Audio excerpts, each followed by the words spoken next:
You are introducing i24 News' brand new news website. On our website, you'll find all the latest articles, interviews, and live broadcasts. Everything you need to know right at your fingertips, whenever you want it. So what are you waiting for? Download the i24 News app today.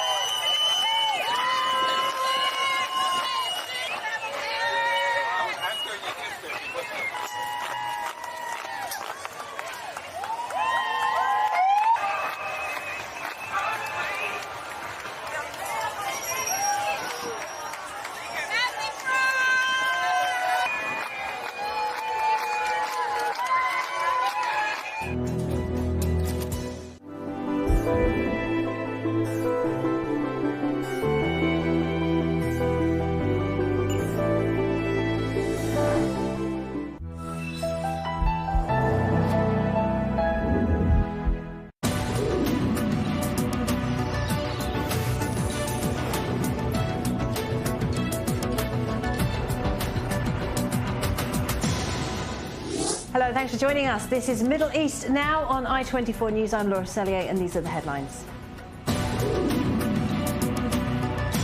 Across the region, millions of Christians mourn the passing of Pope Francis, who died this Easter Monday at the age of 88. Russia's Vladimir Putin signs into law a 20-year partnership deal with Iran, as Moscow is tipped to play a role in any future nuclear deal. And President Trump standing by his defense secretary after Pete Hegseth was accused for a second time of sharing sensitive military information in messaging apps. First, leaders from across the Middle East have been paying tribute to Pope Francis, who died this Easter Monday at the age of 88. Lebanon's Joseph Aoun, the region's only Christian president, called Francis a dear friend. The Argentine pontiff was the first pope to visit the Arabian Peninsula, as well as the ancient and vastly diminished Christian communities of Iraq. During his last address, he called on Hamas to release the hostages, and he called the situation in Gaza dramatic and deplorable. Our Joe Brown looks back at his life. One day after the holiest day in the Christian calendar, Pope Francis I died on Easter Monday morning at the age of 88 after a series of health complications. Born Jorge Bergoglio in Buenos Aires, he was ordained in 1969, became a cardinal in 2001, and eventually was elected pope in 2013 following the abdication of Benedict XVI. His papacy was characterized by his acceptance of minorities, notably LGBTQIA+ people. However, his relationship with the Middle East was somewhat more complicated. His second official papal visit was a 3-day trip to Israel, the West Bank, and Jordan in 2014. Where he met and prayed alongside both Israeli and Palestinian leaders on either side of the Israel-West Bank border. In 2019, he became the first pope to visit the Arabian Peninsula when he visited the United Arab Emirates, and 2 years later, he became the first pope to visit Iraq, meeting leaders from the historic Iraqi Christian community, which had been devastated by decades of conflict. Over the last year and a half, he has weighed in heavily on the Israel-Gaza war, often condemning Israel on its actions in Gaza. With pain, I think of Gaza, of so much cruelty, of the children being machine-gunned, of the bombings of schools and hospitals. What cruelty. And in Lebanon, defense always has to be proportionate to the attack. When there is something disproportionate, you can see a tendency to dominate that goes beyond morality. A country that with its force does these things, any country I mean, that does these things in such an exaggerated way, they are immoral actions. Even in war, there is a morality to respect. He has suggested that Israel's actions in Gaza could constitute a genocide, and last year he attended a nativity scene where baby Jesus was wrapped in a keffiyeh. However, he has also repeatedly called for the release of the hostages, meeting with family members of different religions, and in his final public appearance on Easter Sunday, he delivered a message via an archbishop calling for an end to anti-Semitism and the conflict. Sono vicino alle sofferenze dei cristiani in Palestina e in Israele. I express my closeness to the sufferings of Christians in Palestine and Israel, and to all the Israeli people and the Palestinian people. The growing climate of anti-Semitism throughout the world is worrisome. Yet, at the same time, I think of the people of Gaza and its Christian community in particular, where the terrible conflict continues to cause death and destruction and to create a dramatic and deplorable humanitarian situation. Palestinian Authority Chief Mahmoud Abbas eulogized the Pope, calling him a great friend to the Palestinian people, whilst Israeli President Isaac Herzog paid tribute to him alongside new American ambassador and evangelical Christian Mike Huckabee. You and I are both people of faith, and I know we share the deepest hope that his memory inspire acts of kindness and unity, dialogue between peoples, and hope for humanity. A new pope will be appointed within the coming days or weeks. But as the Catholic world mourns, Pope Francis's legacy in the Middle East and around the world has been cemented. Well, joining us now, Major Shadi Khalloul is a member of Israel's Maronite community and the founder and president of the Galilee Aramaic Center. Shadi, thank you very much indeed for being with us. And can you explain to us the importance of the Pope to the tiny Maronite communities of Lebanon and Israel? Yes, Laura, good evening. The Pope is and was and played very strong role among the Maronites in Lebanon and in Israel, as we are one people at the end as Maronites. This is the only Maronite Catholic community in the Levant that is as one unit, not divided, and actually united with the Vatican since the 1736, let's call it the Committee of the Vatican or Synod of the Vatican, and since then we are together. And so the Maronites are submitted to the rules of the Vatican, and they are a very important community for the Vatican and for their interest in the Middle East and especially in Lebanon. So through them, they can actually do a lot of teachings to the believers and spread Catholicism in this region and actually strengthen the Catholicism in this region. The Maronites are about, in Lebanon, 1 million people, and in Israel, about 10,000 people. And in the world, actually, that migrated from the Levant is about 11 million people. So you can see a very strong role that they play among the Maronites. And the Maronites actually were protected by the Vatican in some period of time. For example, when the Ottoman Empire in 1860 tried to massacre and ethnically cleanse the Maronites in Mount Lebanon, the connection with the Vatican saved the Maronites because it made France, Britain, and Austria-Hungarian forces to be sent to Beirut of 10,000 troops to stop those massacres, only because of those ties. But from the other hand, you can see when the Maronites in the 50s, led by Patriarch John Arida, and he was good friend of Ben-Gvir and of the State of Israel, and gave recommendation to the establishment of a Jewish homeland in Israel and a Christian home in Lebanon. The Vatican didn't like this vision, and he was against the Maronites. And since then, you know what developed in Lebanon, and we lost Lebanon as a Maronite people. Right, and just real quick, Shadi, because the Pope was the first, wasn't he, to visit Iraq and to visit the Christian communities across the region. Around 15 million Christians in the Middle East, and they do still face significant challenges, don't they? Yes, we do face significant challenges, and we actually, as the Christians, I can say, in the Middle East, we expect from the Pope to play a stronger role on defending Christian communities, and we didn't see it. We didn't feel it, actually. We feel that we all speak only about coexistence and appeasing the other side, but not revealing the truth about the suffer of the Christian communities in the Middle East that are suffered by the oppression of Islamists and jihadists in this region. And the Pope should or have been should play a better role on this protection and exposing the truth about this reality. Shadi, great to talk to you. Thank you very much indeed. Shadi Khalul there. Thank you. Israel's hardline finance minister says bringing the hostages back from Gaza is not the most important goal of the government. The statement by Bezalel Smotrich has sparked fury among the families of the 59 people still being held, and it comes as polls show over half of Israelis support a one-time deal with Hamas to end the war and bring back all the hostages. Israel's Prime Minister Benjamin Netanyahu said again today that he would not end the war until Hamas was completely removed from power. Our Alec Pollard joins us now from Hostages Square down in Tel Aviv. And Alec, this is another sign, isn't it, of the deepening division here in Israel about what to do about the hostages? Well, those statements by Bezalel Smotrich, they basically reveal an inherent contradiction or problem in this war from the beginning for Israel. Netanyahu and his government, they stated right after October 7th, the two main goals of the war, to bring back all the hostages and to defeat Hamas.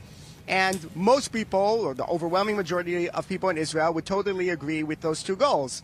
The problem is that those two goals are not necessarily complementary, and they may even contradict each other.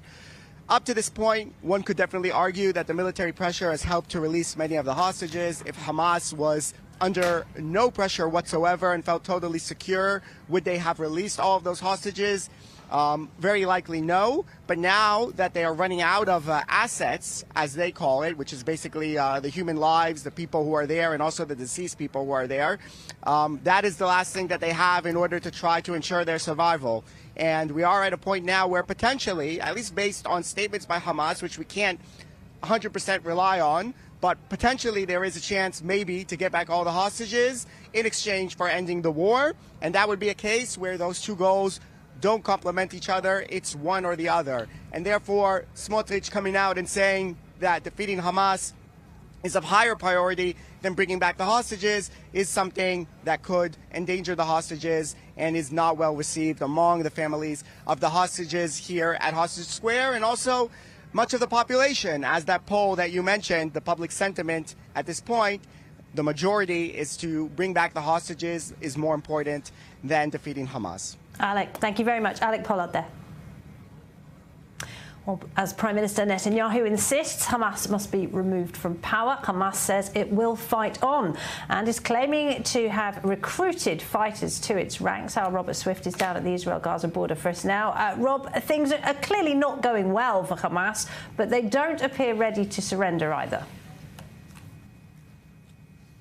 No, they certainly don't, and that seems to imply that they at least think that their strategy of prolonging the war, digging in, can work for them. And there's a certain logic to that, in that in a conflict between a government and an insurgent group such as Hamas, if the insurgent group can simply hold on long enough, then it can achieve some sort of victory, as the Taliban have demonstrated against Western forces not so long ago.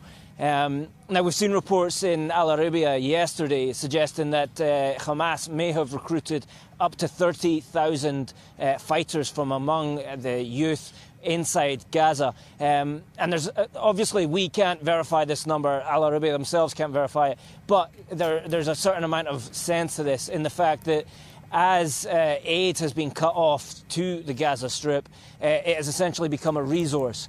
And that means that Hamas can tell any family inside Gaza that if they want food, then they need to send their young sons to take part. And that may explain some of the ability of Hamas to recruit these fighters. Now, of course, this doesn't mean that these individuals have much in the way of training. The report also says that these individuals lack most of the basic infantry skills. But the videos that we've seen of Hamas, videos that Hamas have published themselves, GoPro footage from their combat inside the Gaza Strip against the IDF, they demonstrate that the kind of tactics being used. it's little more than hide and seek. Guerrilla tactics, the urban mess that remains of Gaza actually makes very effective. If these young individuals can be shown simply how to use an RPG, how to plant an IED or sneak up on a tank and stick a limpet mine on the side of it, these are pretty basic skills if they can do it. And the truth is, from Hamas's perspective, most of these individuals will be less valuable to Hamas than the RPG, the weapon that they're carrying. So they're extremely expendable, and there's no need to give them much in the way of training. Rob, thank you very much indeed. Our Robert Swift there down at the border with Gaza. Well, with me in the studio, our correspondent Balia Sladim for some analysis of all of that. Balia, there is a sense, isn't there, that the Prime Minister is trying to rally the country because the public is well aware that 18 months on, Hamas is still in power and the hostages are still not home. Yes, definitely. That was his purpose on Saturday evening after the holiday. That's why we have heard him in a very important speech as he described it. And Netanyahu is also expected to speak with President Trump later this evening. The Axios report already said that they're going to discuss the hostages, the war in Gaza, and of course the Iranian nuclear talks. And this confirms maybe the fact that the Americans and the Israelis are coordinated in the efforts to secure a deal with Iran and also in regards to Gaza. Now we know that the Israelis are very concerned with the talks between the Iranians and the Americans. By the way, just a short while ago, President Trump already said that we had a good talk with the Iranians. He did say with the Iranians. This is very important that he already speaks of it as a direct talk between the Americans and the Iranians. Now, in regard to Gaza, in addition to what we have heard from both our journalists there, the Qatari Prime Minister is expected also to visit Washington as soon as tomorrow, and he's conveying a message from Hamas to Steve Witkoff, the Special Envoy for the Middle East. And this message talks about not only the hostages issue, but also the day after issue.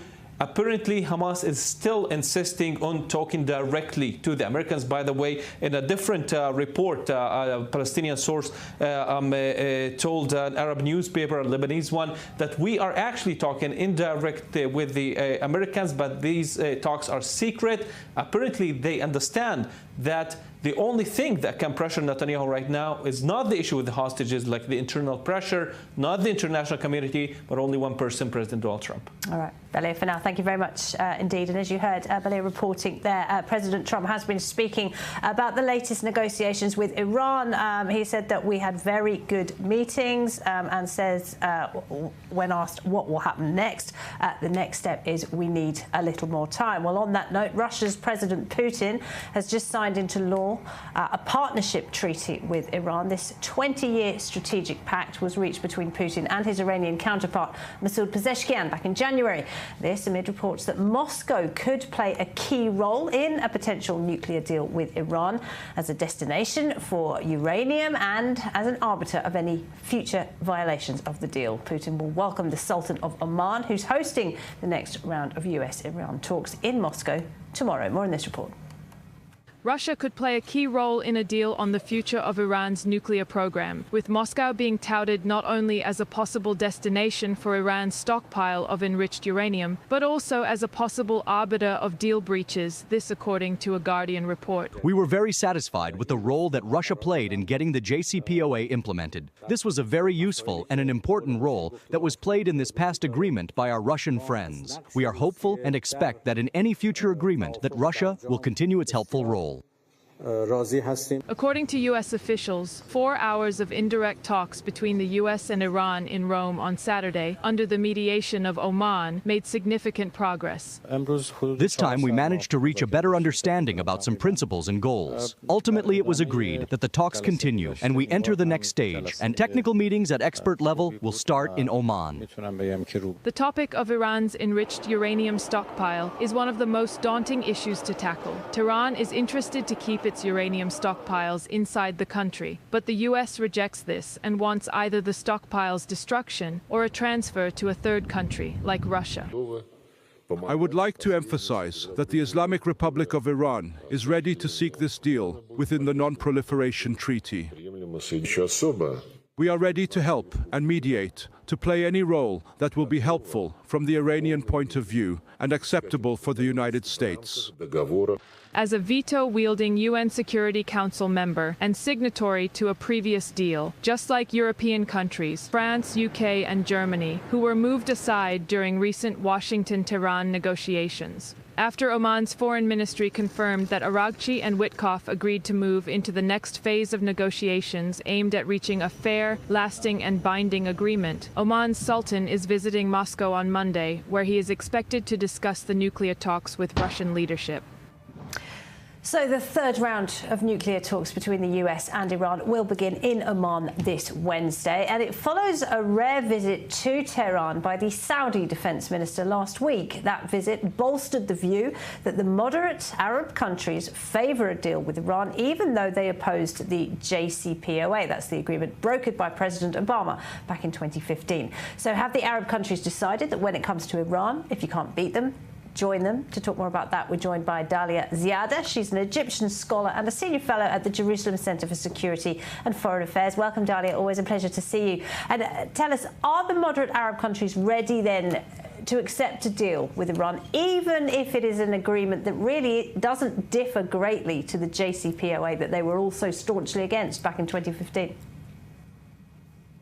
Thank you, Laura. It's always a pleasure to be with you. To start with, let's make it clear Arab countries still consider Iran as an enemy, still consider Iran as a threat. However, there are two factors leading to the scene we are seeing now. The first factor is that there is a sense of fear among Arab countries from the growing size and influence of Israel. Israel is not anymore a small player in the region. It's a key player now. It's an agenda setter. It also has the strongest army right now in the region. I mean, in addition to the Turkish army. So this is one factor. Arab countries want to make sure that there is some kind of balance here in the region. On the other side, they don't want to upset Trump after their position regarding Gaza.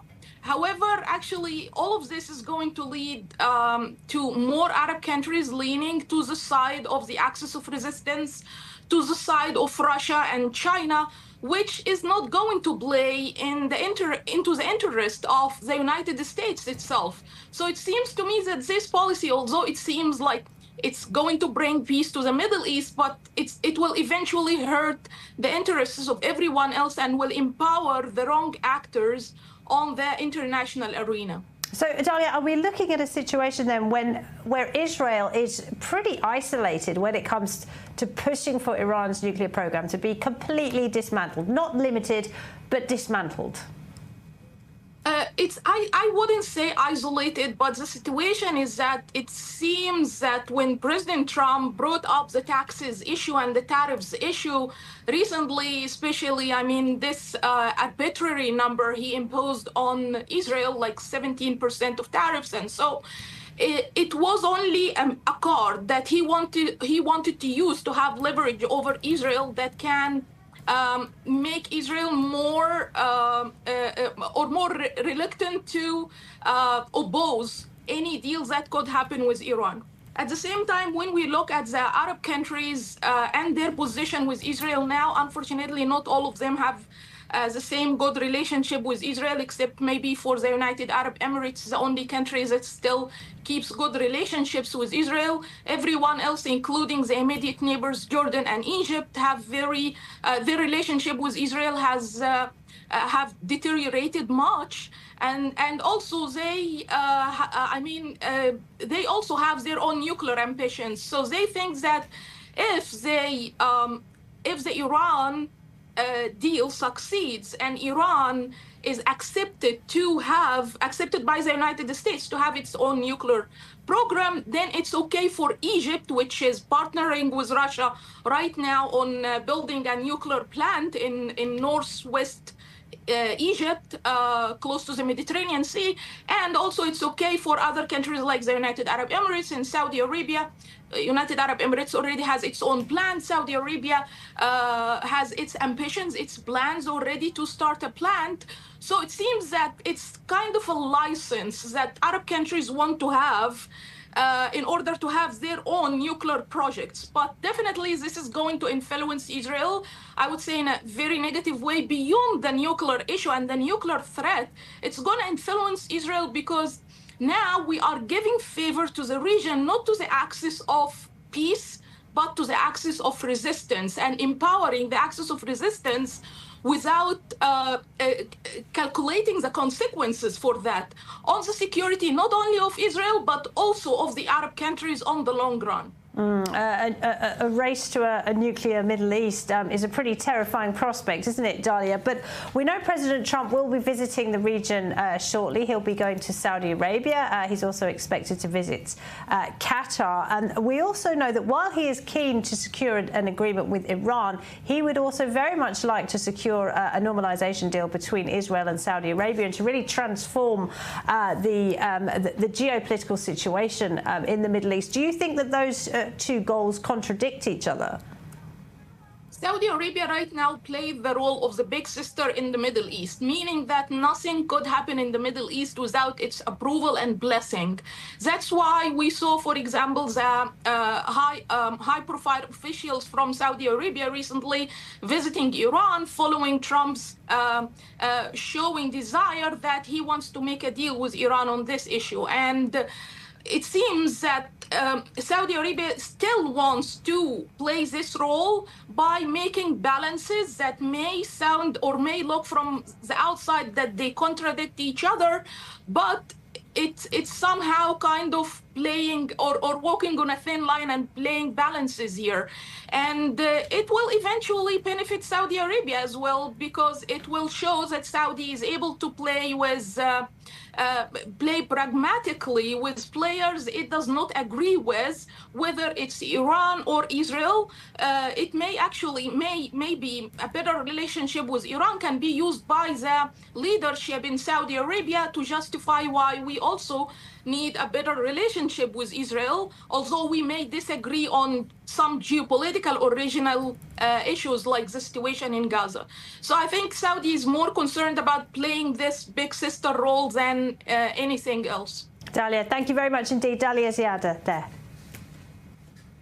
Well, Baleh Sladin is still with me in the studio, and it is a concern for Israel, isn't it, Baleh, that Israel will be completely isolated when it is the only country calling for Iran's nuclear program to be completely dismantled. Yes, definitely. We just mentioned that Trump will talk to Netanyahu, and apparently there is coordination between the Americans and the Israelis in regards to the nuclear deal, but it's definitely not the one that the Israelis want, not the complete disarmament of the nuclear program, the complete dismantlement, sorry.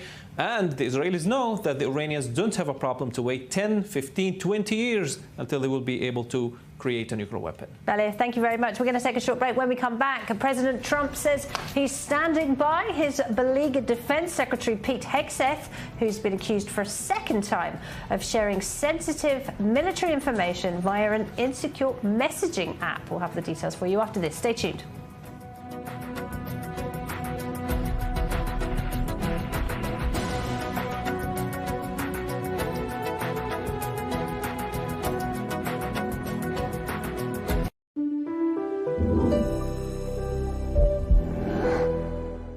Bad posture.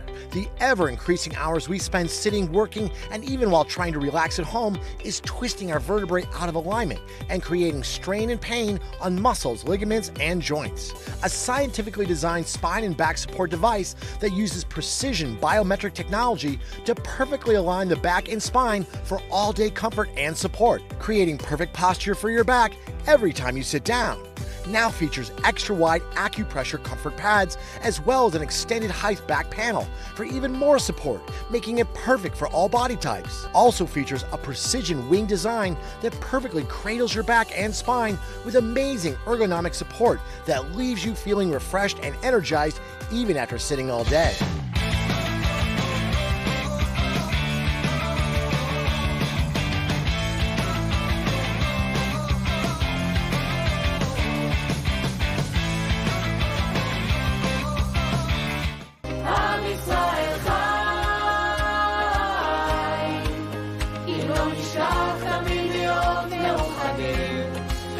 Israel חי, בריות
How do you know what sources to trust?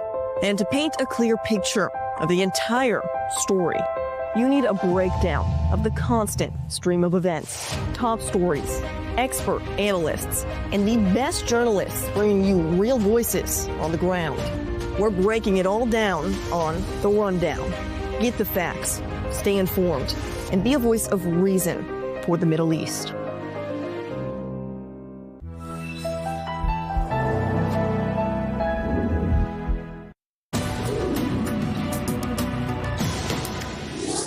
Welcome back. The US President Donald Trump says he's standing by his embattled defense secretary. That's according to a White House statement out this Monday. It comes amid reports that Hegseth shared sensitive military information about US airstrikes in Yemen via insecure messaging apps. It's the second time Hegseth has been accused of doing that. The Pentagon is accusing the media, though, of trying to recycle old news reports. Our Alex Schloss has the story. While the U.S. is sending signals of military might to the Houthis in Yemen, U.S. Defense Secretary Pete Hegseth is once again under fire for sending other signals, namely in a group chat that included his wife, brother, and lawyer. According to sources familiar with the matter, the Pentagon chief shared detailed plans for military operations against the Iran-backed Houthis in Yemen on the encrypted messaging app Signal. This isn't the first time Hegseth has come under scrutiny for using an unclassified messaging system to share highly sensitive information. Just last month, Hegseth shared plans for airstrikes on Yemen in a Signal group chat that included all of the Trump administration's top security officials, Vice President Vance, as well as, mistakenly, editor-in-chief of The Atlantic, Jeffrey Goldberg. Nobody was texting war plans, and that's all I have to say about that. Thank you. The second chat reportedly included about a dozen people and was set up during the defense secretary's confirmation process to discuss administrative issues rather than detailed military planning. However, the chat is said to have also included the schedule for U.S. airstrikes in Yemen. I don't know that Signal works. I think Signal could be defective, to be honest with you.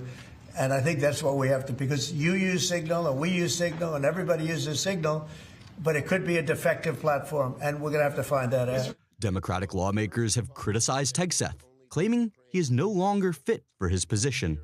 The details keep coming out. We keep learning how Pete Hegseth put lives at risk, but Trump is still too weak to fire him. Pete Hegseth must be fired. While the Trump administration has aggressively pursued leakers, with several senior Pentagon officials ousted just last week as part of an internal investigation, Hegseth himself has even called for an FBI probe into leaks from the Pentagon, accusing officials around him of leaking information to undermine the administration. That's not going to happen in Donald Trump's Pentagon. There will be real standards for success. Everyone from the top, from the most senior general to the most lowly private, will ensure that they're treated fairly, men and women, inside that system. Although no journalists like Goldberg were present in the second group chat to expose the use of unsecure messaging apps for sensitive military planning, the administration's reliance on social media will undoubtedly remain a concern for those trying to keep military intel out of the public domain. Well, joining us now, Michael Mulroy is the former Deputy Assistant Secretary of Defense. He's a retired CIA paramilitary officer and a US Marine as well. Welcome. Thank you very much indeed for being with us. And as I just mentioned, you yourself have a long and illustrious military career. What do you think is happening here? Is this a witch hunt, or is Secretary Hegseth bringing dishonor to the Pentagon? Good to be with you, Laura. I think it's pretty clear that this is a violation of how one handles sensitive information. And certainly the TikTok, if you will, so the schedule for when our aircraft are going to conduct sorties, missions to bomb, in this case, the Houthis, should never be sent on anything other than completely secure communications, which is readily available to most seniors in the Pentagon, certainly to include the Secretary of Defense. It's also no reason why these individuals should see this. So it's not just the wrong platform, it's a need to know. And there is no need to know for most of the people, if not all the people that you referenced in your report. So this is, if true, it is unexcusable. And I think anybody on either side of the aisle in the United States, Republican or Democrat, or anybody that served in the military or as IC would know that. So why then do you think President Trump has chosen to stand by Pete Hegseth? Because we remember from President Trump's first term, there was a very high turnover of staff. Do you think that he's trying to do things differently this time, or is there a reason he wants to keep Hegseth in the office? So I don't know, of course. He's referenced, or at least there's been reports referencing that he doesn't want to give the media a win. I don't know how the media would get a win out of anybody being forced to resign based on something that they chose to do. So I do think this will be added to the Department of Defense Inspector General's investigation, and we'll find out what actually happened. And I imagine the president will make his determination based on that. But it's certainly something that it's within his purview to review just how his Secretary of Defense or any secretary is behaving and acting on his behalf. A lot stems from this piece in Politico by the recently departed spokesman for the Pentagon, that's John Oliot. He says that there is chaos at the Pentagon, top officials are leaving. Do you think this is affecting US operations? Yes, absolutely. I mean, if that's in fact true, and I don't know that one way or the other, but the leadership at the Pentagon drives one of the biggest organizations in the world and certainly the most powerful military in the world now or perhaps ever. So they have to have ironclad trust in their leadership all the way to the top. And it's very important that that's the case. And as this erodes, not just that he seems to be using these platforms, which he has another platform to use, but this puts troops in harm's way. So if you're an aircraft fighter pilot and you're about to conduct a sortie and the Secretary of Defense is sharing that information for no reason at all on a platform that's likely been penetrated by Russia, that could easily get to the Iranians there and therefore to the Houthis that could affect your ability to carry out your mission. So this is something that's very clear to most people who served in the military and not much of a disagreement, I think, in that regards. But of course, there needs to be an investigation to find out exactly. Michael Mulroy, we appreciate it. Thank you. A Chinese satellite company has rejected allegations that it's helping the Houthis attack American interests in the Red Sea. The US State Department says that the Changguang satellite technology company was directly supporting Houthi terrorist attacks on US interests. Beijing says it has no knowledge of the matter and says it is committed to peace in the region. The US has already sanctioned several Chinese companies for helping the Houthis acquire components that are used to manufacture advanced drones. And analysts say the Houthis are increasingly turning to both Russia and China for support as its patrons in Iran are weakened. Well, for more on that, we're joined by Galia Lavie. She's the Deputy Director of the Glazer Center for Israel-China Relations. Thank you very much indeed for being with us, Galia. So, analysts say that China has pretty much created a complex system of support for the Houthis, and this then allows Beijing to deny any responsibility, say that its hands are clean. Do you agree with that assessment? Well, as we just heard, we don't have a smoking gun. This is a matter of China's war against the U.S. war. There are rumors of supplying the Houthis with munition and some parts, and of course helping the navigation system, but we don't have the proof for that. China officially claims that it is still adheres the non-interference policy. There is another option that there are Chinese people who are helping the Houthis, regardless of what their government is doing. So it is possible also that this private initiative of some sort, when the Chinese government maybe turns the eyes away and doesn't really, it's not really a concerted effort to help the Houthis. It doesn't really help China to help the Houthis. I mean, Houthi attacks have severely impacted Red Sea shipping, and that harms all countries, including China, which has as much to lose as anyone else. Why are they choosing to back the Houthis? Actually, it's not including China, but mostly China, because most of the goods that are traveling through the Suez Canal are Chinese goods.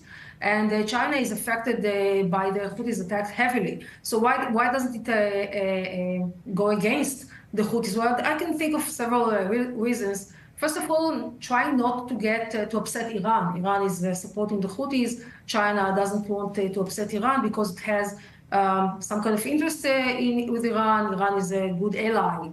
As much as we can say that China has allies. This is one thing. Second, China-US rivalry. China will not be seen as helping the US against anyone. So China is trying to stay, let's say, neutral. In China's eyes, she's staying neutral. And another thing, maybe China prefers, a short-term disruptions over taking sides, because this will project on later issues as well. And the third and the fourth option is that China doesn't really believe that it has the power or the leverage over the Houthis or Iran. We hear it from Chinese officials over and over again. We don't really know. We don't really have the leverage. They don't really listen to us. We try to tell them, but they did not do anything in response. So I think that maybe China does not really believe its own power at the moment. Galia Levy, we appreciate it. Thank you very much. You're welcome. Baleh Sladin, our correspondent, with me in the studios. And Baleh, let's talk a bit more closely about what is happening in Yemen with the Houthis. You've got two interesting reports for us.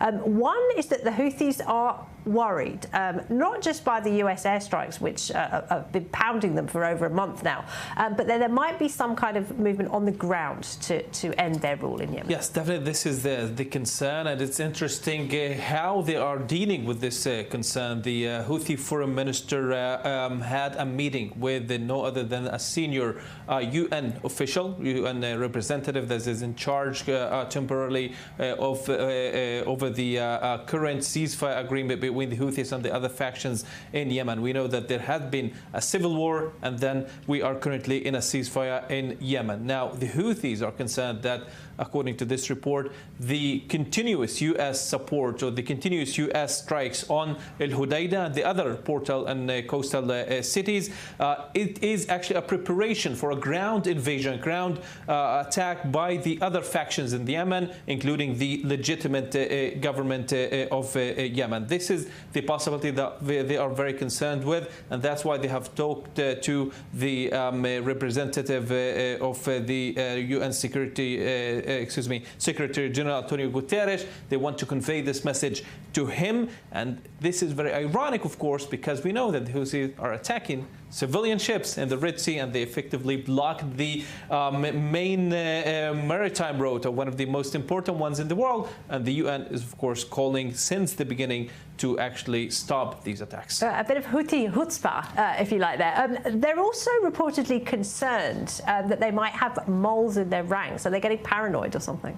Yeah, I mean, Sharq al-Awsat is reporting that the Houthi leaders, in the last meeting that they had, the Defense Council of the Yemeni, as they call it, the Yemeni government, they did not invite political leaders, although that they had been cooperating with them before. Why? Because they are very concerned that they could leak the location of this meeting, the one that we are seeing right now, and the locations of other senior Houthi leadership in Yemen. We know that they are hiding right now because they're concerned over the possibility that the US attacks them or target them anywhere they are. So this is why they did not invite them. And apparently the same political sources told the Sharq al-Awsat that the Houthis now don't trust them, and they apparently will not invite them to any of the future meetings. Fascinating. Thank you, Baleh. Political leaders in Iraq are trying to block Syria's new president from attending the Arab League summit in Baghdad next month. MPs, commanders of armed groups and others are warning the government not to engage with a man they blame for past violence against Iraqi citizens. Ahmed al-Shara joined al-Qaeda to fight the US occupation of Iraq back in 2003, and he was later jailed by US forces for 6 years under a false identity. He went on to evade the authorities using a fake name, and the rest, as they say, is history. So, Balir, it is ultimately up to the Iraqi government to decide whether or not al-Shara can attend. But it's quite remarkable, isn't it, for him to return as the president of Syria. The last time he was in Iraq, he was jailed as a terrorist, essentially. Yeah, definitely. It's very remarkable that just over a decade ago, he was imprisoned in the Camp Buka prison in Iraq. Back then, he was affiliated, of course, with Al-Qaeda. He had links to al-Baghdadi, the leader of ISIS. And later on, he founded the Al-Qaeda branch in Syria, which is al-Nusra Front, Jabhat al-Nusra, that later on changed its name to what we know right now, Hayat Tahrir al-Sham. Now he's coming back, or if they let him go back to Baghdad to meet with Arab leaders in the Arab League summit that is going to be on the 17th of May, just over a month from now, less than a month from now, excuse me. And this is according to a leaked memo that more than 50 lawmakers in Iraq are demanding either to block him from arriving to Iraq, or once he arrives, to even arrest him. That, of course, would be a major issue. For now, we know that the Iraqi Prime Minister Shaya Sudani did actually welcome his participation in this summit. He says that Iraq wants to be a mediator in the region and wants to welcome everyone in order to close the gaps between all the Arab states. And I guess if he goes to Iraq, it would be one of the remaining Arab countries that he did not visit until now. He visited already several Arab countries and Muslim countries as well, including Qatar, just nearby Iraq. And this time he is apparently going to visit Iraq. Apparently those factions or those parties are affiliated with Iran. That's why they don't want him to come to Iraq. As it stands, though, he will be attending the Arab League summit, so that will be interesting to see. Meanwhile, he has now put on a suit. He is the president of Syria, and he's been going around the world trying to get sanctions lifted on his country, trying to secure loans from the IMF, the World Bank, people like that. But the United States and others are saying, hold on a minute, we want to see that you will be a leader for all Syrians. Syria, of course, is made up of a patchwork of identities and ethnicities. There are Alawites, there are Kurds, there are Christians as well. How would you say he is doing on that in terms of being a tolerant leader for all Syrians? You just mentioned Christians, and this is very interesting. Of course, a couple of days ago, it was Easter Sunday and the Easter holiday, and the Christians that belong to the Catholic faith did celebrate normally in the capital of Syria, Damascus, and otherwhere in Syria. So it means that he absolutely is insisting on the continuation of this tolerance to the other ethnicities and religions in Syria. Definitely not what Al-Qaeda leader would do or any ISIS jihadist leader would do. He's definitely working on that now. The Americans that said that they're going to judge him by his actions and not actually by his words are doing that currently. We know that last week an American delegation did visit Syria, met with him as well for the first time officially. Of course, President Trump did not talk to him until now, and any other senior officials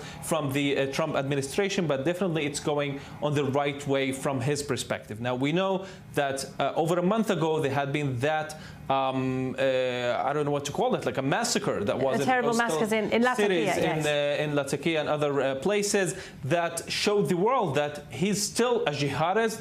He did say that we're gonna deal with those who carried out this attack, and all of that he did also through the the media that belongs to the state to show that he's actually dealing with those who did carry out such attacks. But until now, no one can trust him, definitely not the Israelis. They cannot trust him on that. And that's why we see that the U.S. is still not taking action in terms of removing any of the current sanctions. The only thing that the Americans are removing right now is apparently the soldiers in Syria. Right. They are saying that 2,000 is too much.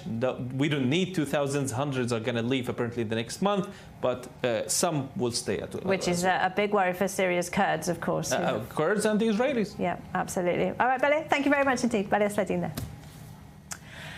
Now, this month marks 3 years since a massive earthquake rocked Turkey. Tens of thousands of people were killed, while historic landmarks such as Istanbul's church-turned-mosque, the Hagia Sophia, sustained significant damage. Well, officials there are now trying to earthquake-proof this 1,500-year-old building.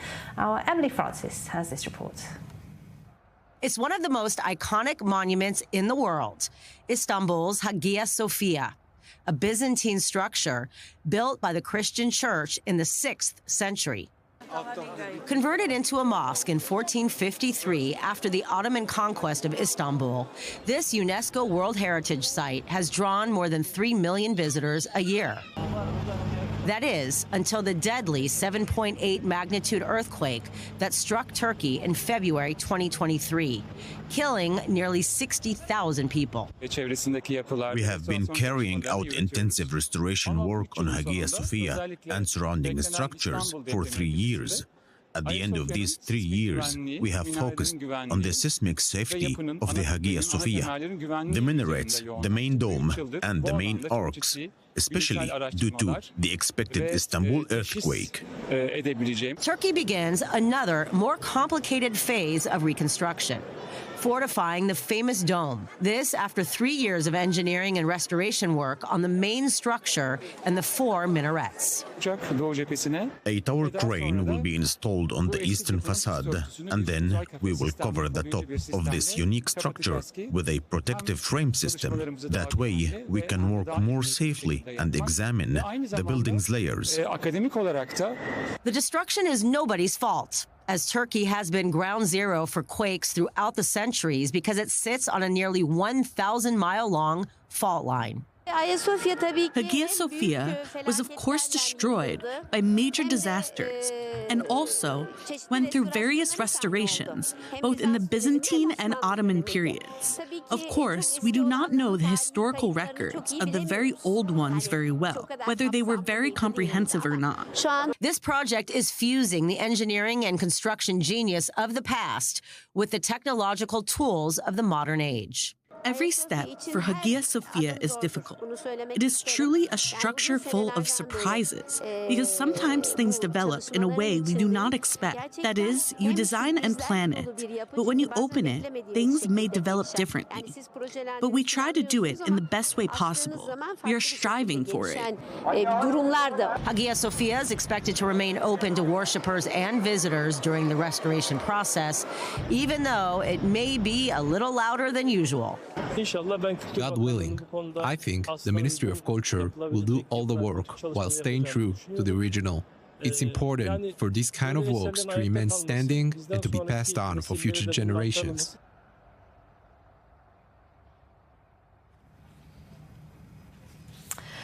A hieroglyphic inscription that is linked to the Egyptian pharaoh Ramses III has just been discovered in Jordan, and it's the first time ever such an artifact has been discovered in the Arab country. Our Lynn Plachmeier has this report. A hieroglyphic inscription dating back to the Egyptian pharaoh Ramses III has been found in Jordan in a discovery that is helping archaeologists explore ancient links between the two countries. This inscription is of great importance in terms of the name, as it is associated with the Egyptian pharaoh Ramses III, one of the last powerful kings of the 20th dynasty of the New Kingdom. And it is of great importance in terms of the period, which is the end of the Bronze Age and the beginning of the Iron Age. This is, of course, a very, very important discovery, especially that it is the first such inscription to be discovered on Jordanian land. We in Jordan are very rich in terms of inscriptions. We are an open library, but we do not have a hieroglyphic inscription as such. So even though we have 50,000 inscriptions in other languages, but in hieroglyphic, this is the first of its kind. The discovery dates back to between 1186 and 1155 before Christ and is located in a narrow valley that was once part of a strategic ancient trade route in the region. Jordan said Ramses III's campaign aimed to control trade routes and natural resources. This discovery proves that the influence of the pharaohs had reached the southern Levant and the northern Arabian Peninsula. Egyptian influences in the southern Levant and Jordan in general are abundant in terms of cultural remains. This is the first fixed pharaonic royal inscription found in Jordan. The royal cartouche always indicates that the king himself led the campaign, or that it was happening under his direct supervision. A final announcement with a full description of this inscription will be made after the studies and research are concluded. And finally, a desperate search is underway for a diver who is missing after he was attacked by a shark off the coast of the central Israeli city of Hagia. These footages have been uploaded to social media. The shark reportedly also attacked the team that was sent to rescue him. The injured swimmer has not been found, and the beach is now closed to the public. These dusky and sandbar sharks often visit the area between November and May and have not previously been known to attack humans. There has been what's called a fish die-off in the area recently, which has attracted a larger number than usual of the creatures, and the sharks do tend to eat dead, sick and wounded fish as they enter the sea, helping to keep natural waters clean. Authorities and experts have said that these beaches should really be closed to the public during this period because the sharks do pose a significant threat. But as we are reporting this hour, the diver is still missing hours after reports of a shark attack close to the city of Hagia. We'll keep you updated on that and all the other news here on I24 News. Stay with us.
How do you get your news? Who do you trust to bring you the facts? And what's happening behind the scenes? To give you the entire story in this complicated, constantly changing region, we're based in the Middle East. Top stories with our team of journalists in the field, newsmakers and experts. We're breaking it all down on The Rundown. Facts matter. Be the voice of reason.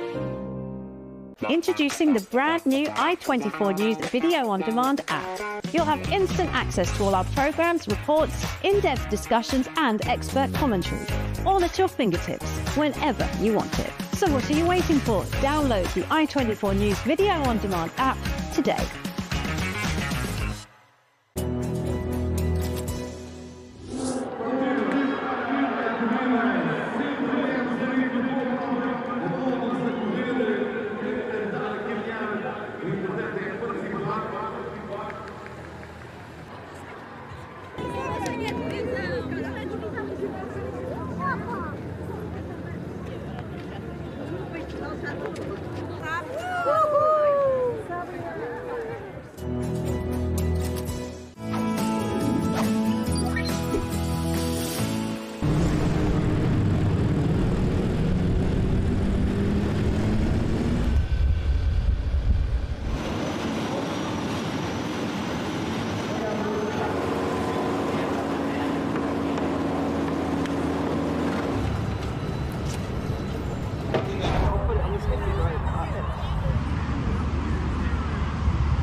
hostage families are outraged after Finance Minister Bezalel Smotrich says bringing the hostages back from Gaza is not the government's top priority.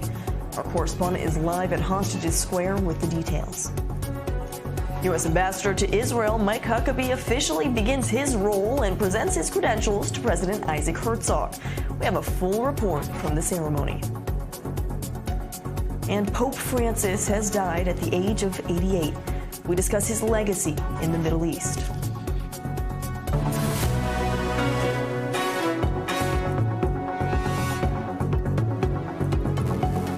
This is the rundown on I-24 News. I'm Nicole Zedek. Thanks for joining us this evening.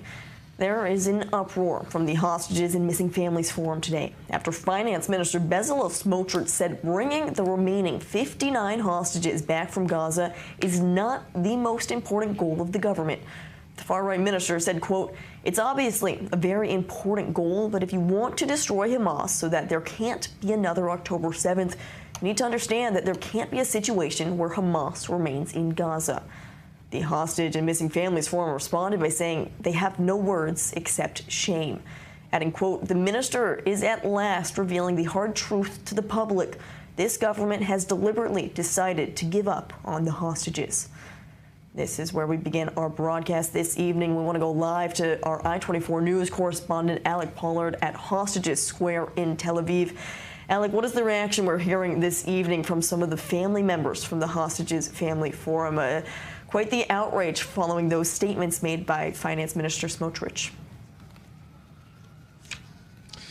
Right, Nicole. And also, this is not the first time he's made such statements. As early as February 2024, Bezalel Smotrich said that defeating Hamas is more important or is the main goal of the war rather than bringing back the hostages. And this statement and the reaction to the statement reveals an inherent problem, or one may say contradiction, concerning the goals of this war. From very early on, Netanyahu and his government said the goal of the war is to bring back all the hostages and to defeat Hamas. And most people in Israel would completely agree with both of those goals, want both of those things to happen.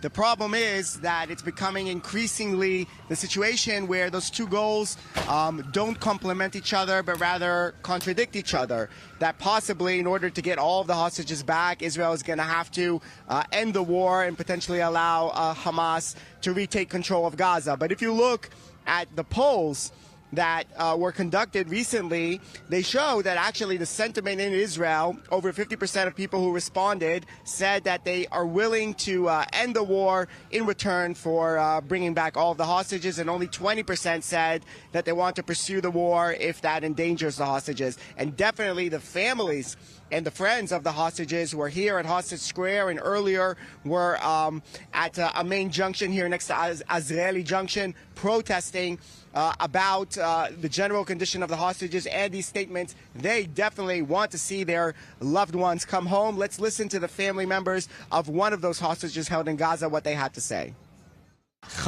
This is a very serious thing. There was no need to say it. Are we not hurt enough?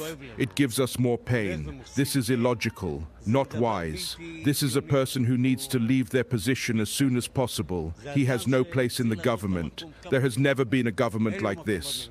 We love him very much. He is a precious child. We hope that he will return home very soon. We are exhausted. We are old. And this is not right. We are slowly depleting. We ask that they release him as soon as possible. So we see they're very disappointed family members over these statements of the government and the increasing rift between the government and the people here in Israel, and particularly the families and loved ones of the hostages. A lot of pain and outrage we're hearing, it seems, from Hostages Square tonight. Alec Pollard with the latest. Thanks for that update. Now, it says Smotrich certainly wants to see the fighting continue until Hamas is defeated. But what exactly does that mean then for troops on the ground in Gaza? For the latest, we go live now to our I-24 News correspondent Robert Swift, who joins us near the Israel-Gaza border. Robert, what can you tell us about the latest IDF maneuvers inside the Gaza Strip? So from what we've seen today, it does appear that the IDF continues its activity in the north of the Gaza Strip. We saw vehicles manoeuvring inside the Strip, as well as a handful of airstrikes taking place there. But it's understood that from a statement from the IDF that it is conducting similar operations in the north and in the south of the Strip. Now, just in the last hour or so, the IDF's released a statement from their chief spokesperson, Brigadier General Effie Defrain, who talked about the objectives of the IDF inside the Gaza Strip. Now, it's not clear if this was in direct response to the comments from Minister Smotrich that we were just discussing, but this did come out a little bit earlier. And one of the things that he had to say is, quote, "We will pursue Hamas everywhere, and we will not rest until we bring the last of the kidnapped home." Now, he went on to discuss several points. He said that the objective of the operations that are taking place across the length of the Gaza Strip is to place pressure on Hamas. This, of course, being the official statements that the Israeli government has been making recently. He also said that from the location where he was speaking on the Morag corridor, which cuts off Khan Yunis from Rafah, both of those being locations in the south, Rafah being to the far south of the Gaza Strip, the Morag corridor is, he was saying, a direct method of applying pressure to Hamas. He said the objectives of the IDF off the back of that is to cause the collapse of Hamas's regime, and toward that objective, the IDF has been targeting Hamas's infrastructure, but also, he emphasized, conducting attacks against Hamas's chain of command. He also went on to say something slightly cryptic, slightly interesting, in that he said that the IDF is deliberately conducting itself in a way that is ambiguous in order not to telegraph its direction of travel to Hamas and make it easier for Hamas to combat that. All right, Robert Swift with that live update near the Israel-Gaza border. Thanks for the coverage. Now, for more, I'm joined in studio now by Major General in Reserve Eitan Dan-Gon, former military secretary to 3 Israeli ministers of defense, as well as the former coordinator of government activities in the Palestinian territories, also known as COGAT, as well as our I-24 News correspondent, Belik Sladin. Gentlemen, thanks for being with us on the rundown this evening. Now, Major General Dan-Gon, it comes to these 2 war goals, which we've been talking about for 18 months now, destroying Hamas and bringing the hostages home. Seems these war goals are contradictory, as we continue to see, and difficult to complete. But when it comes to this pressure on Israel, then, in terms of the war in Gaza, are we expecting to see any international changes for these war goals, specifically from their biggest ally, the United States? Yeah, first of all, as you said, we are coming to a meeting point between the 2 main goals of Israel in Gaza. Till now, Israel, from the military side, made under the instructions by the political cabinet level, by Bibi Netanyahu, not to create any kind of explode of the situation that will risk, as we know, the 59 hostages that are still kept by themselves. In my opinion, there is no difference if you release 40 from the 59 or 1, but we need all of them. This is one idea. We are not already in the Holocaust, where will be separation and will be decision who will live and who will not live. We are a state. We are a Jewish state, and we have those who are living here, all the civilians, that understand the meaning and the value of releasing the hostages. The issue with Hamas is a right goal. We have to prevent Hamas to destroy completely their structure and to move them from the civil life.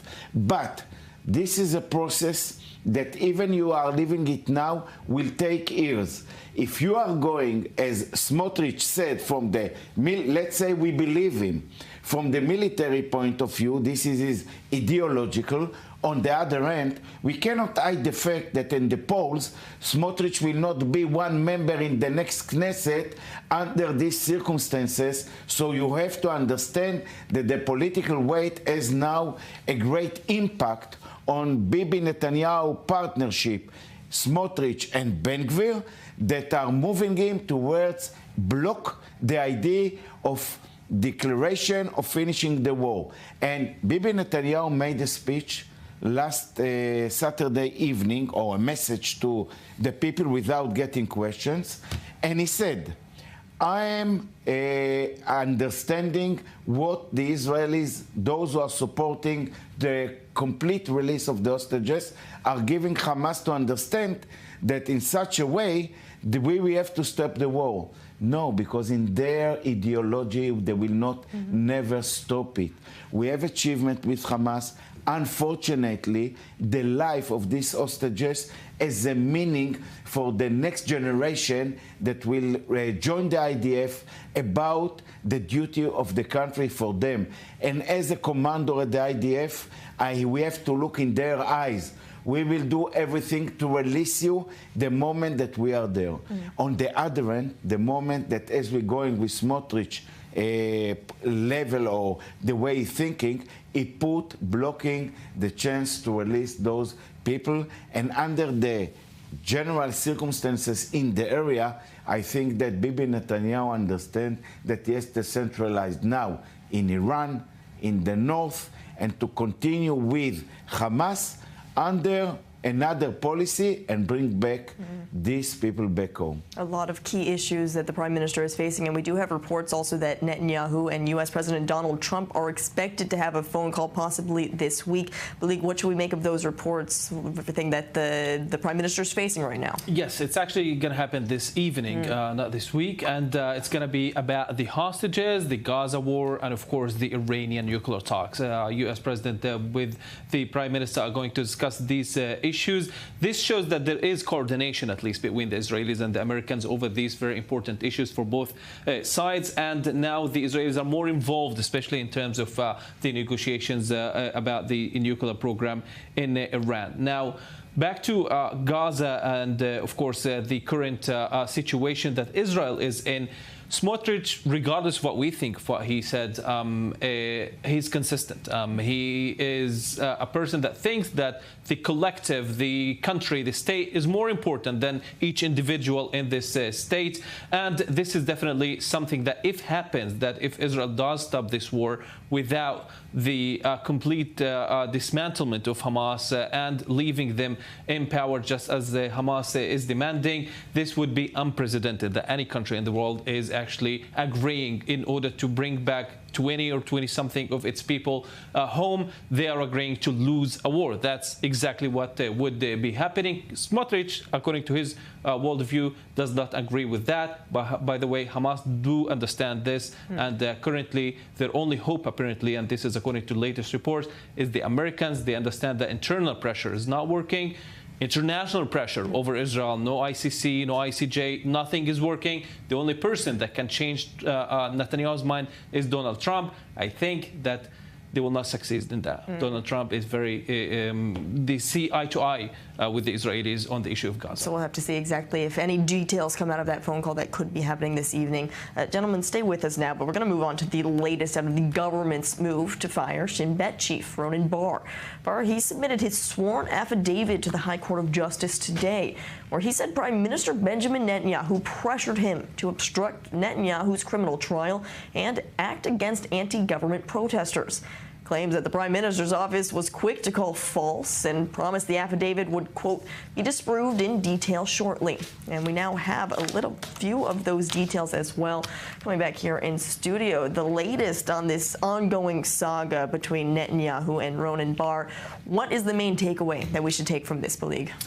Yeah, well, it's an 11 pages affidavit that Ronen Bar did submit to the Supreme Court today after he was asked to actually do it yesterday, but he delayed it to tomorrow, to at least, to today's afternoon. And the affidavit actually accuses the Prime Minister of several outrageous accusations, including that he tried to impose on Bar to issue an opinion that would actually cancel the Prime Minister's ongoing legal battle, and also he acted to dismiss him on the background of an investigation that he conducted around the Qatar Gate, what they call the Qatar Gate, several other issues that talk spoke about Netanyahu asking Bar to actually give information about the people that do protest against Netanyahu. Now, the Prime Minister's office, after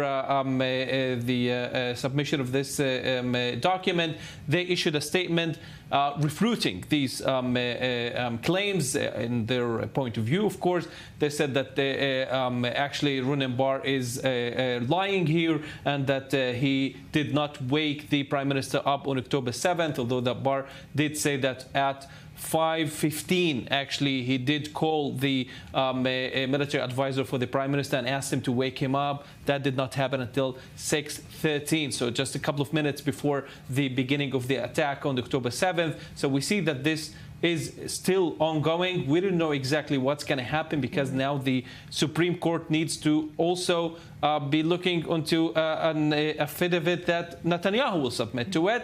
After that, they will take the decision on whether Netanyahu can actually fire Ronen Bar or not.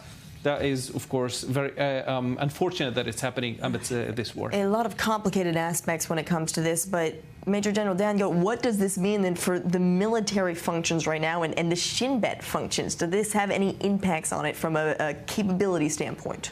It's a very right question, because it's not for today only. The last weeks, we are in a very sad moment in the Israeli state. We are on a sad moment while we didn't even dream that will be such scenario inside Israel and in the middle of a war. And what does it mean? You cannot not to be aware that the attack on Ronen Bar, before on Herzi Halevi, the Chief of Defense Staff, the one who is thinking that it's a personal attack, that this has no understanding what is the meaning of security organization. And what happened here is a great damage, first of all, to the Israeli IDF, what happened before. Now, Netanyahu and his main ministries attacking the head of the Internal Security Service. If you are serving them, you are not taking it to your heart. You are serving your country, first of all, from your heart, and then from your head. And together, it's create weaknesses, and the enemies are watching it. Secondly, I might put a very important divide between what Netanyahu replied to Ronen Bar is concerning the 7th of October.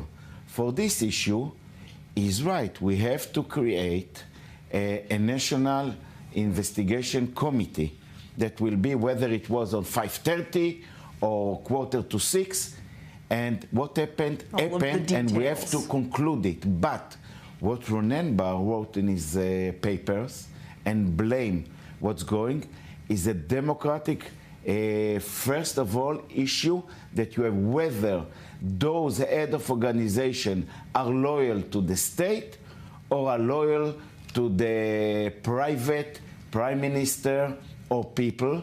And this is something that Israel has to solve immediately. First of all, to check whether it's true, and secondly, to check what and how to continue, because loyal to the private people who are leading the country, it means changing democracy to other kind of, let's say, faces that we will not like to be there. Concerning details in this ever-unfolding story that we'll have to continue to follow. Major General Nazareth Eitan Daniel and Belik Sladin, thank you for your analysis. Now, today, U.S. Ambassador to Israel Mike Huckabee, he presented his credentials to President Isaac Herzog, beginning his role as the U.S. envoy to the Jewish state. Our I-24 News host and correspondent Emily Francis was there at the president's office in Jerusalem and filed this report. Well, the red carpet gives it all away, a very profound ceremonious day here at the president's residence, where new American ambassador to Israel, Mike Huckabee, was given the royal treatment. He was greeted here by the American national anthem, where he had the opportunity to officially get his declaration, pretty much the stamp of approval here in Israel. President Herzog, first saying his condolences to the Christian world over the passing of Pope Francis earlier this morning. That was really how President Herzog started his address. And, of course, welcoming Ambassador Huckabee home. Take a listen. You know, usually when a new ambassador arrives, I say to him or her, welcome to Israel. To you, Mike, I say, welcome home, Mike, dear brother of Israel. I know you, Mike, share both our heartbreak and our absolute resolve to see every last hostage freed from the Hamas dungeons and returned to their loved ones immediately, every last one. Ambassador Huckabee, of course, talked about the relationship, the ongoing relationship between these two nations and how he got the job. It really wasn't a choice. It wasn't a job application. It wasn't asking, please let me have this post. It was literally President Trump calling him 2 days after the election saying, all right, you're up, man. Basically, you're up. You got the job. You're coming to Israel. And now the rest is already history. Here's more from Ambassador Huckabee. Over these coming months, I pray that one thing we will see, and see it very soon, as you so eloquently said, Mr. President, that every hostage returns home to their family. There are challenges, and I share with you that concern that the Iranian regime and all of its hostility that has been inflicted upon the world for 46 years continues to threaten not just the peace of Israel, but the peace of the United States. And I constantly remind people that the Iranians have always said, death to Israel, and chapter 2 is death to America. So in summary, a very, very ceremonious day, a very emotional moment for these two and for everybody at large. Reporting from the residence of President Herzog, Emily Francis, back to you in the studio. Well, meanwhile, National Security Minister Itamar Ben-Gvir is on his first official trip to the United States as a member of Knesset since the Biden administration had been boycotting the far-right minister. For the latest, we go live to our I-24 News senior U.S. correspondent Mike Wagenheim joining us live from the U.S. State Department in Washington. Mike, we know that Ben-Gvir is now in the United States, but what do we know about his plans? What's on the agenda for the MK? We know a little bit right now, but a lot of it is being kept private, being kept silent, largely due to security concerns. Itamar Ben-Gvir landed in Miami earlier today and immediately accosted by members of the Unexpected group, a protest group against the Israeli government. He was hounded getting off the plane there in Miami as he made his way, presumably to baggage claim. So this is going to be basically a game of cat and mouse over the next several days in terms of Ben-Gvir going from Miami to New York to Washington, and these protesters either following him around the country or being located along different points along the East Coast, essentially waiting for him there. In Miami, he's going to meet with some private organizations, including philanthropists. He'll also be taken on a tour of a state correctional facility in the Miami area as well. It's up to the New York area after that. He's got a number of events set up with a group out of Yale University called Shabtai. It's a Jewish society, although it's welcomed in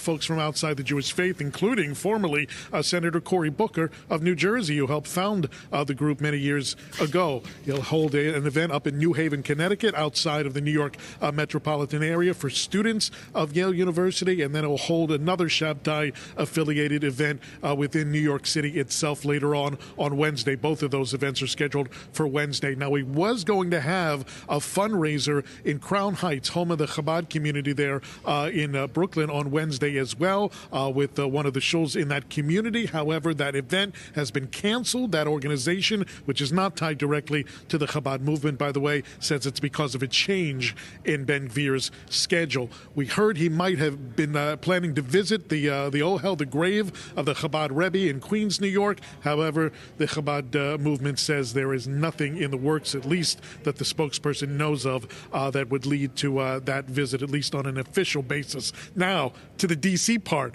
there were reports that Ben-Gvir had a meeting set up with Homeland Security Secretary Kristi Noem, who, by the way, was apparently robbed in D.C. of her purse within the last day or so. However, neither Ben-Gvir's office nor the Department of Homeland Security is confirming a meeting, at least at this time. We get the sense that that meeting is not moving forward. If anything changes, we will be sure to let you know. However, he does plan to meet potentially with some Republican members of Congress, especially those within the pro-Judea and Samaria movement, which is a growing movement in the Republican caucus in Congress, to bring more attention to Jewish sovereignty or potential sovereignty, depending on how you look at it, over Judea and Samaria, the West Bank. But as of now, no meetings set up here at State and none officially with members of the Trump administration. We are advised, though, by sources in the know that this is evolving, as it's not, Ben-Gvir's not the only one.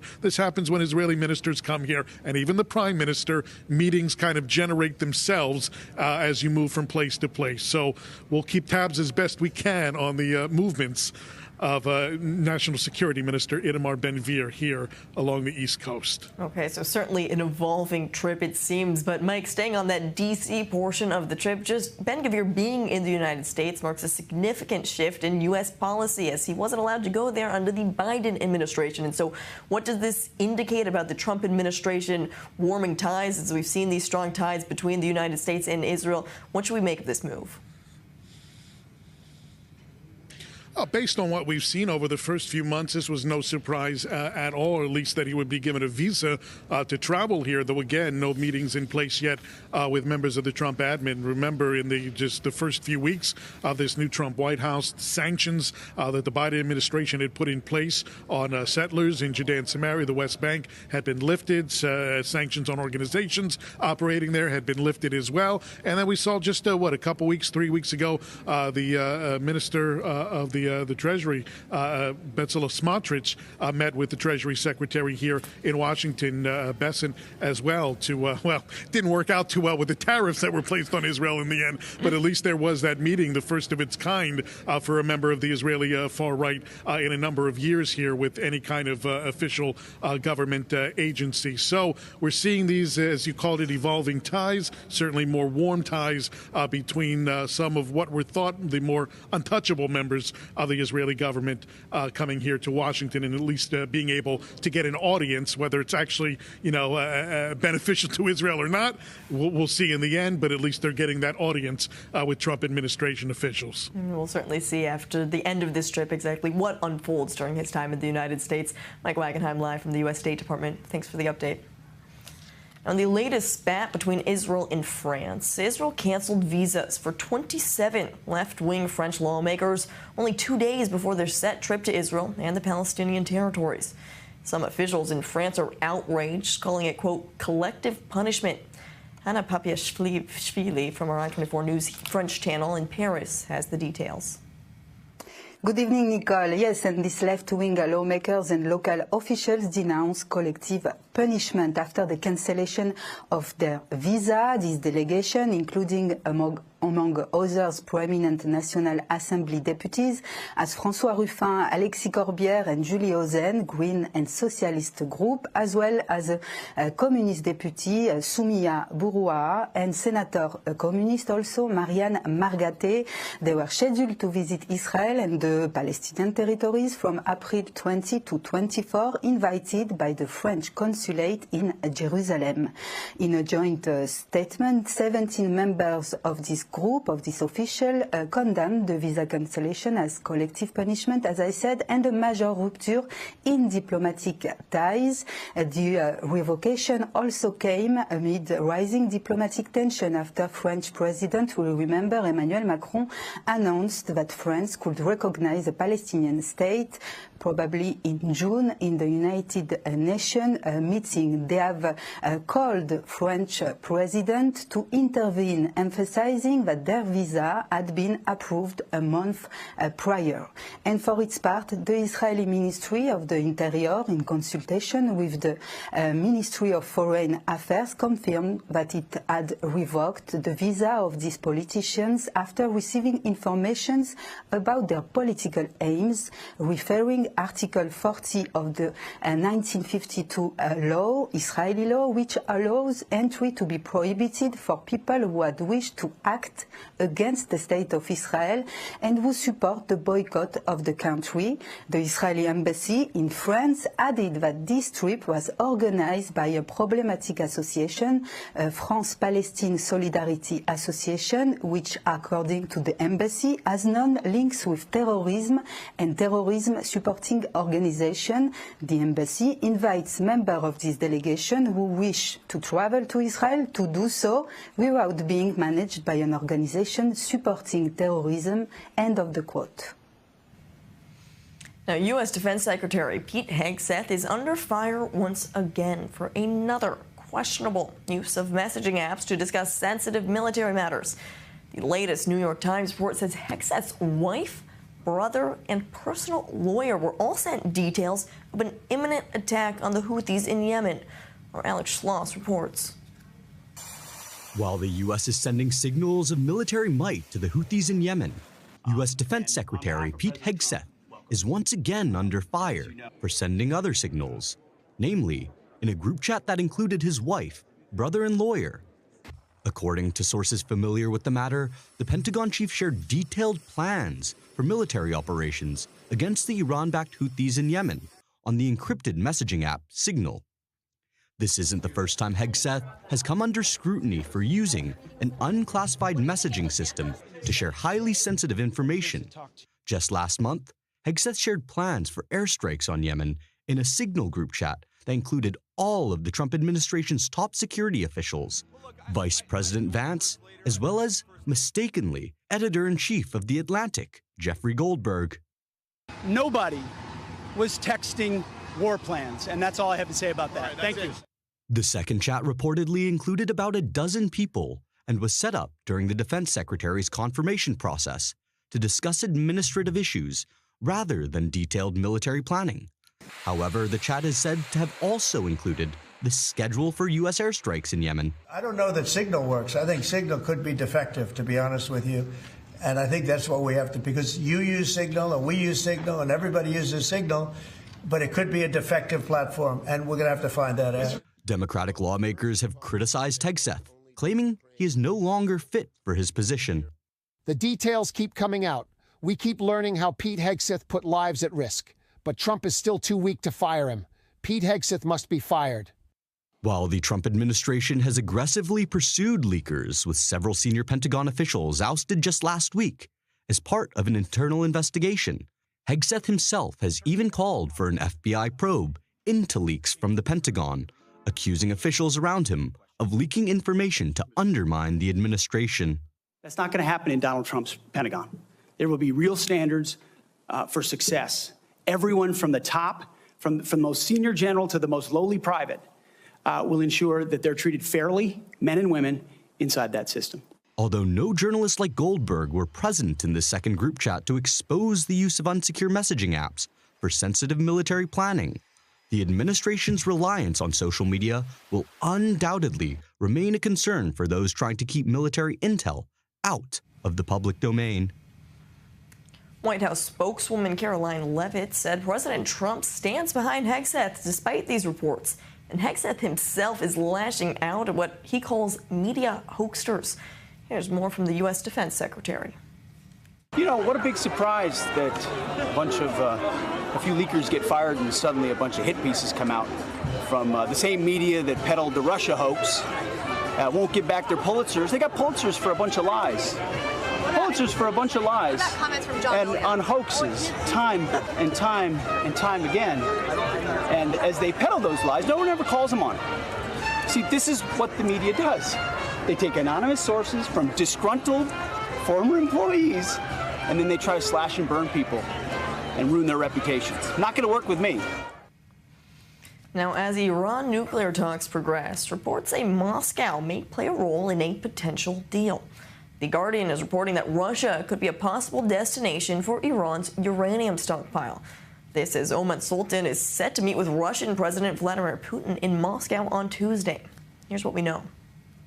Russia could play a key role in a deal on the future of Iran's nuclear program, with Moscow being touted not only as a possible destination for Iran's stockpile of enriched uranium, but also as a possible arbiter of deal breaches, this according to a Guardian report. We were very satisfied with the role that Russia played in getting the JCPOA implemented. This was a very useful and an important role that was played in this past agreement by our Russian friends. We are hopeful and expect that in any future agreement that Russia will continue its helpful role. According to U.S. officials, 4 hours of indirect talks between the U.S. and Iran in Rome on Saturday, under the mediation of Oman, made significant progress. This time we managed to reach a better understanding about some principles and goals. Ultimately, it was agreed that the talks continue and we enter the next stage, and technical meetings at expert level will start in Oman. The topic of Iran's enriched uranium stockpile is one of the most daunting issues to tackle. Tehran is interested to keep its uranium stockpiles inside the country, but the U.S. rejects this and wants either the stockpile's destruction or a transfer to a third country, like Russia. I would like to emphasize that the Islamic Republic of Iran is ready to seek this deal within the Non-Proliferation Treaty. We are ready to help and mediate, to play any role that will be helpful from the Iranian point of view and acceptable for the United States.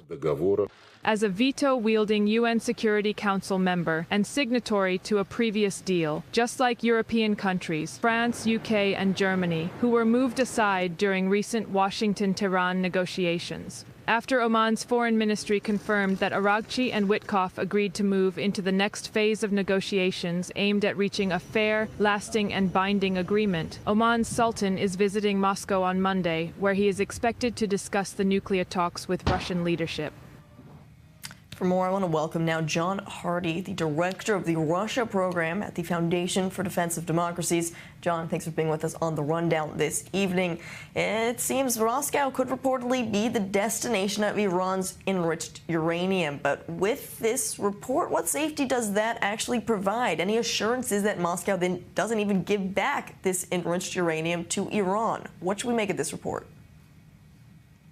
Well, thanks for having me on. I think the big picture, at least for the U.S. and Russia relationship right now, is Moscow is trying to present itself as kind of a useful partner in these discussions, both to the U.S. and to Iran. And the context for the U.S. is, of course, the ongoing talks involving, in part, Mr. Witkoff from the United States toward a potential ceasefire and then peace agreement. So I think Moscow is, in a number of ways, including on Iran, trying to present itself as useful and sort of dangling the prospects of what could be, in their presentation, a fruitful U.S.-Russia partnership if they can set aside or get past the thorny issue of Ukraine.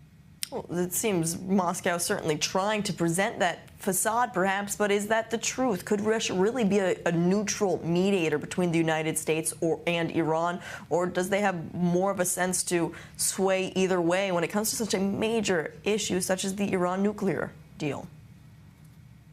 Well, Russia's certainly not neutral. I don't think, I wouldn't say there's no constructive role that they could play, but we should be careful about hanging our hat on the role of the Russians. Traditionally, they sort of act as Iran's lawyer, so to speak, and kind of arguing their case in international fora. And so here, I think, we should explore what role the Russians might play, but should also be very careful and not sort of hang our hat on them being an honest broker. Well, as today we also saw Russian President Vladimir Putin, he signed this law ratifying a strategic partnership treaty with Iran. And so what does this also mean for the growing partnership between Iran and Russia? This is a 20-year strategic partnership between the two countries we're talking about. Yeah, the partnership has really blossomed since Russia's full-scale invasion in Ukraine, when Russia turned to Iran for various arms, most notably the Shahed 136 long-range kamikaze drones. Russia's since established localized production in its own country of those drones, which have been heavily modified. The arms relationship could go much beyond that, to include, for example, Su-35 fighter jets. It's really unclear exactly where that partnership will go. especially after the failure of their joint venture in Syria. From my perspective, I see a lot of just unknowns with this partnership. I think one thing that is clear is that as long as they have shared opposition to the United States as sort of their common bond, that relationship on some level will endure. And I think Moscow is pretty unlikely to go back to what it did before the JCPOA and sort of join the West in imposing international sanctions on Iran. So with that brewing and budding relationship that we're seeing between Russia and Iran now signed into law, do you think that, going back to the original question, then that Moscow could actually provide some sort of a beneficial role when it comes to these nuclear talks? Yeah, it's entirely possible. I think, first and foremost, the question is, what terms the United States needs to have in place to get a good deal with Iran, and then you can think about how Russia might fit into that deal. But really, it'd be putting the cart before the horse to focus on Moscow here. Okay, so we'll have to see exactly what happens before we can truly put some sort of more information when it comes to Moscow's potential role in following these reports. John Hardy, thank you for giving us your analysis on these new reports. Okay, thank you. Now, people around the world, they are mourning the death of Pope Francis, who died on Easter Monday at the age of 88, just one day after making a special appearance from St. Peter's Square on Easter Sunday. The Argentinian was the first non-European pontiff in 1,300 years. And while he inspired widespread devotion from Catholics, he also riled traditionalists and had a complex relationship with Jews and Israel. On the one hand, denouncing anti-Semitism and meeting with hostage families, but on the other, telling President Isaac Herzog it's forbidden to respond to terror with terror following the October 7th attack, and becoming increasingly vocal about calls for a ceasefire in Gaza. Our I-24 News correspondent Benjamin Petrover from our sister Hebrew channel is at the Vatican during this day of mourning and tells us about how people are reacting to the Pope's death. Good evening. Indeed, it's a very sad day for 1 billion Christians in the world. Here I can feel the pain and the sadness of all the people who came around for this very special evening. An evening, a prayer, a start of 9 days of prayer. It wasn't a surprise, nevertheless, because the Pope was very sick for 2 years and he couldn't speak yesterday for the Urbi and Orbi prayer. Actually, it's a shock. Until Wednesday, his body will be exposed inside the Sixtine Chapel, and after those, it will be the time of a new Pope. The College of Cardinals, composed of those under 80 years old, will vote in secret ballots inside the Sixtine Chapel. A 2/3 majority is required to elect the new Pope, and we heard here and there some names. Cardinal Peter Turkson and Cardinal Luis Antonio Tagle are on the top of the Vatican who can be the next popes, and when white smoke appears, a new pope will be chosen. But meanwhile, we are waiting for the prayer, the first prayer this evening for all the people who are gonna come here in the middle of Vatican. And those also here in the Middle East, they are still reacting to the news of Pope Francis's death. Our Joe Brown takes a look at how he's being remembered here in the region. One day after the holiest day in the Christian calendar, Pope Francis I died on Easter Monday morning at the age of 88 after a series of health complications. Born Jorge Bergoglio in Buenos Aires, he was ordained in 1969, became a cardinal in 2001, and eventually was elected Pope in 2013 following the abdication of Benedict XVI. His papacy was characterized by his acceptance of minorities, notably LGBTQIA+ people. However, his relationship with the Middle East was somewhat more complicated. His second official papal visit was a 3-day trip to Israel, the West Bank and Jordan in 2014. Where he met and prayed alongside both Israeli and Palestinian leaders on either side of the Israel-West Bank border. In 2019, he became the first pope to visit the Arabian Peninsula when he visited the United Arab Emirates, and 2 years later, he became the first pope to visit Iraq, meeting leaders from the historic Iraqi Christian community, which had been devastated by decades of conflict. Over the last year and a half, he has weighed in heavily on the Israel-Gaza war, often condemning Israel on its actions in Gaza. With pain, I think of Gaza, of so much cruelty, of the children being machine-gunned, of the bombings of schools and hospitals. What cruelty. And in Lebanon, defense always has to be proportionate to the attack. When there is something disproportionate, you can see a tendency to dominate that goes beyond morality. A country that with its force does these things, any country I mean, that does these things in such an exaggerated way, they are immoral actions. Even in war, there is a morality to respect. he has suggested that Israel's actions in Gaza could constitute a genocide, and last year he attended a nativity scene where baby Jesus was wrapped in a keffiyeh. However, he has also repeatedly called for the release of the hostages, meeting with family members of different religions, and in his final public appearance on Easter Sunday, he delivered a message via an archbishop calling for an end to anti-Semitism and the conflict. Sono vicino alle sofferenze dei cristiani in Palestina e in Israele. I express my closeness to the sufferings of Christians in Palestine and Israel, and to all the Israeli people and the Palestinian people. The growing climate of anti-Semitism throughout the world is worrisome. Yet, at the same time, I think of the people of Gaza and its Christian community in particular, where the terrible conflict continues to cause death and destruction and to create a dramatic and deplorable humanitarian situation. Palestinian Authority Chief Mahmoud Abbas eulogized the Pope, calling him a great friend to the Palestinian people, whilst Israeli President Isaac Herzog paid tribute to him alongside new American ambassador and evangelical Christian Mike Huckabee.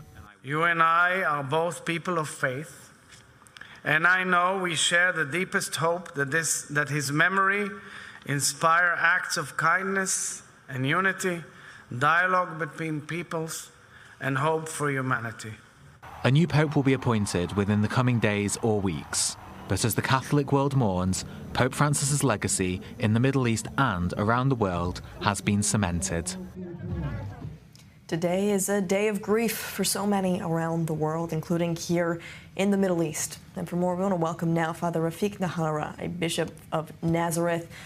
Father, thank you for being with us on The Rundown. And this day of mourning, truly, it's Easter Monday, and I want to begin by just asking how Christians in Nazareth are reacting today.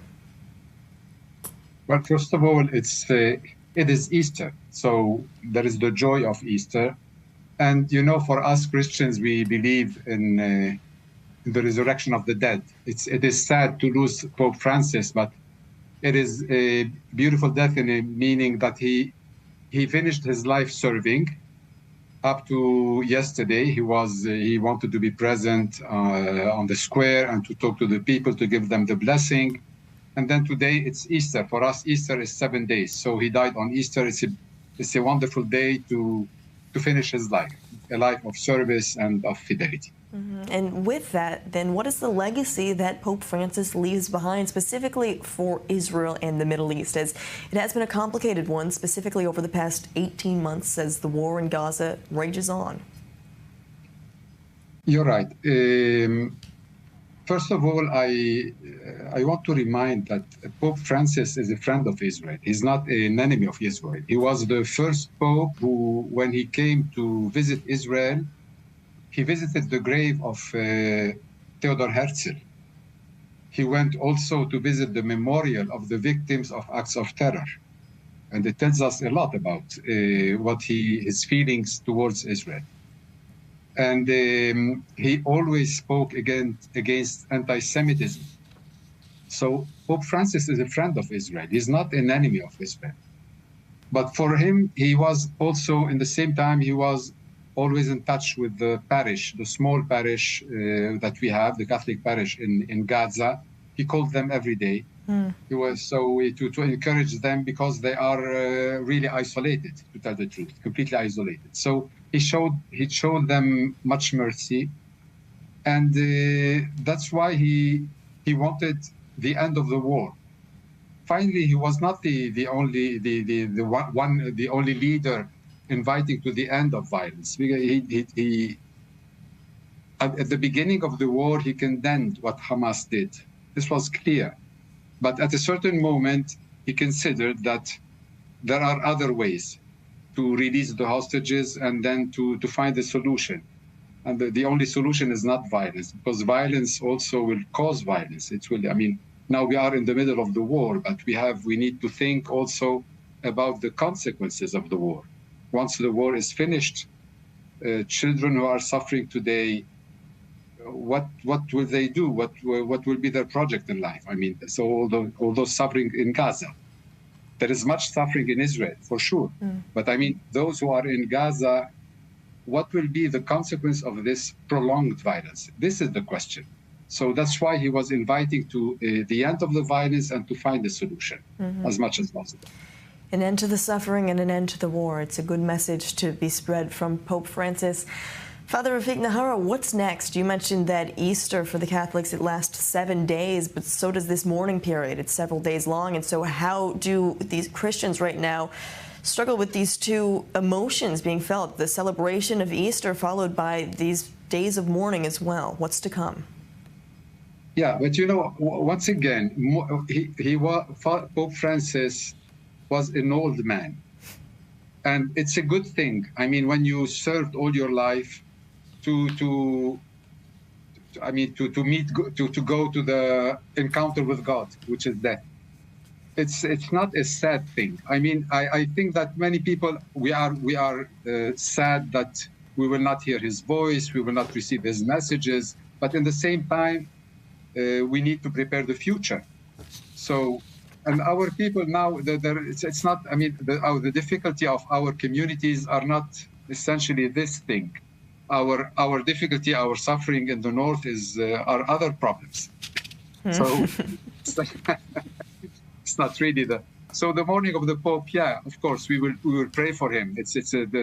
We are requested to pray every day for him, and we will continue to pray until we have the new Pope, because the role of the Pope is very important in the Church. So also the relationship of the Pope with the Holy Land is very important. So this is present in our hearts. We thank God, first of all, for all his service. This is what we live. A beautiful message to be spread. Father Rafik Nahara, the Bishop of Nazareth, thank you for joining us and sharing your message this evening. Many blessings. Now, there's a medical breakthrough here in Israel, and it is showing positive signs for slowing the progression of ALS, the fatal neurodegenerative disease with no cure. A new Israeli-developed drug called Prime C, which was developed by the biotech startup Neurosense Therapeutics, was recently named the most promising experimental treatment by the ALS Association in the United States, showing a 30% slowdown in disease progression in phase 2 trials. For more, we're joined by Alon Ben-Noon, the CEO and founder of Neurosense Therapeutics. Alon, thanks for being with us this evening. I know it's just the early stages, but it seems Prime C, it's proving to be effective. Tell us a little bit about the progress that we're seeing right now. Absolutely, with pleasure. So we just concluded a very successful phase 2 study in ALS. And in this trial, we saw the effect of the lead drug candidate that we're developing, Prime C, on ALS patients. And what we saw is actually what you mentioned, slowing down the disease progression by over 30% over a period of 18 months. But moreover, we saw additional clinical benefits and also biomarker benefits in terms of the target engagement, the fact that the drug did what it's supposed to do and reach the targets that it was aimed for and created a biological change in those patients. It's amazing to hear this type of reaction. Let's talk about the need for this type of treatment. There's no cure for ALS, and this is a horrible disease that so many people have seen impact their loved ones so quickly. And so to be able to prolong that process, what is the need that we're seeing for this type of treatment? So I think that the need is enormous, of course.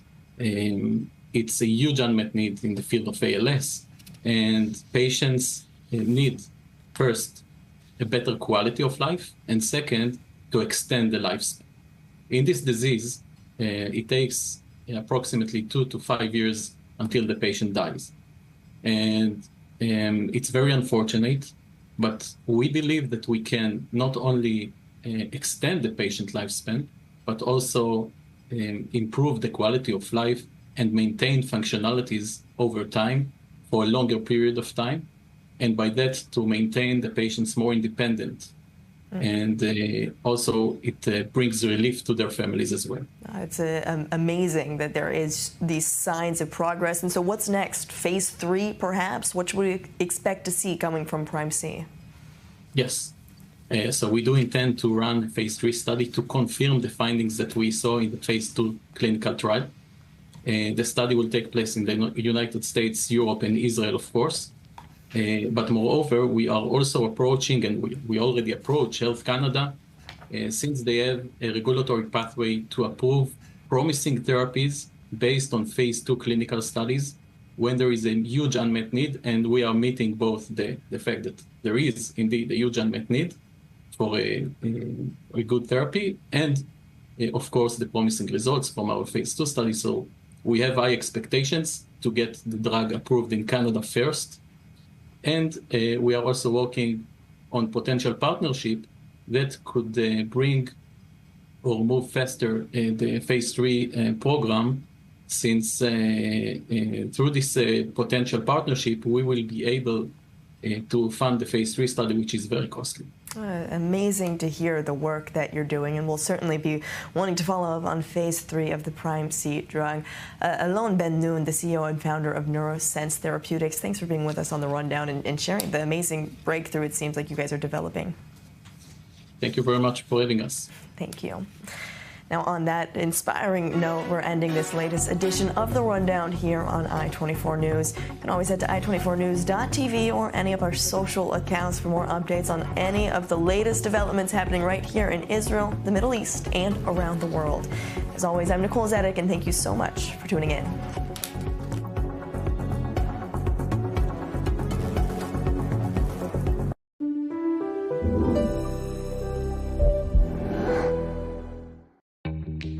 Copper, heat therapy, cold therapy, Theralite warm-up, microcurrent tech, extension handle. This is the ProSage Thermo Copper, the latest percussion massage gun tech advancement available from Evertone. The ProSage Thermo Copper is the only 6-in-1 percussion massage gun with warm-up technology, hot and cold therapy, microcurrent, and now are you ready for this? The benefits of copper. Get deep muscle warm-up technology and a professional athlete-level massage for full body recovery and relief. Back in 2018, Evertone's invention of the ProSage created the craze in the market for advanced professional-level percussion massage. Featured on The Talk, Entertainment Tonight, CNN, and others, the ProSage Thermo Copper 6-in-1 is a powerful percussion massager with our patented Theralite warm-up technology, advanced copper head therapy with unique copper benefits, our proprietary heat therapy head for deep muscle penetration, and the cold therapy head for soreness and inflammation, microcurrent tech for pain recovery and restoration, and it even comes with our newest extension handle, so you can reach anywhere on your body. This makes the cordless ProSage Thermo Copper 6-in-1 with 5 unique massage heads the most advanced professional-level massage gun available. The gold standard in massage guns is now the ProSage Thermo Copper with targeted pain relief.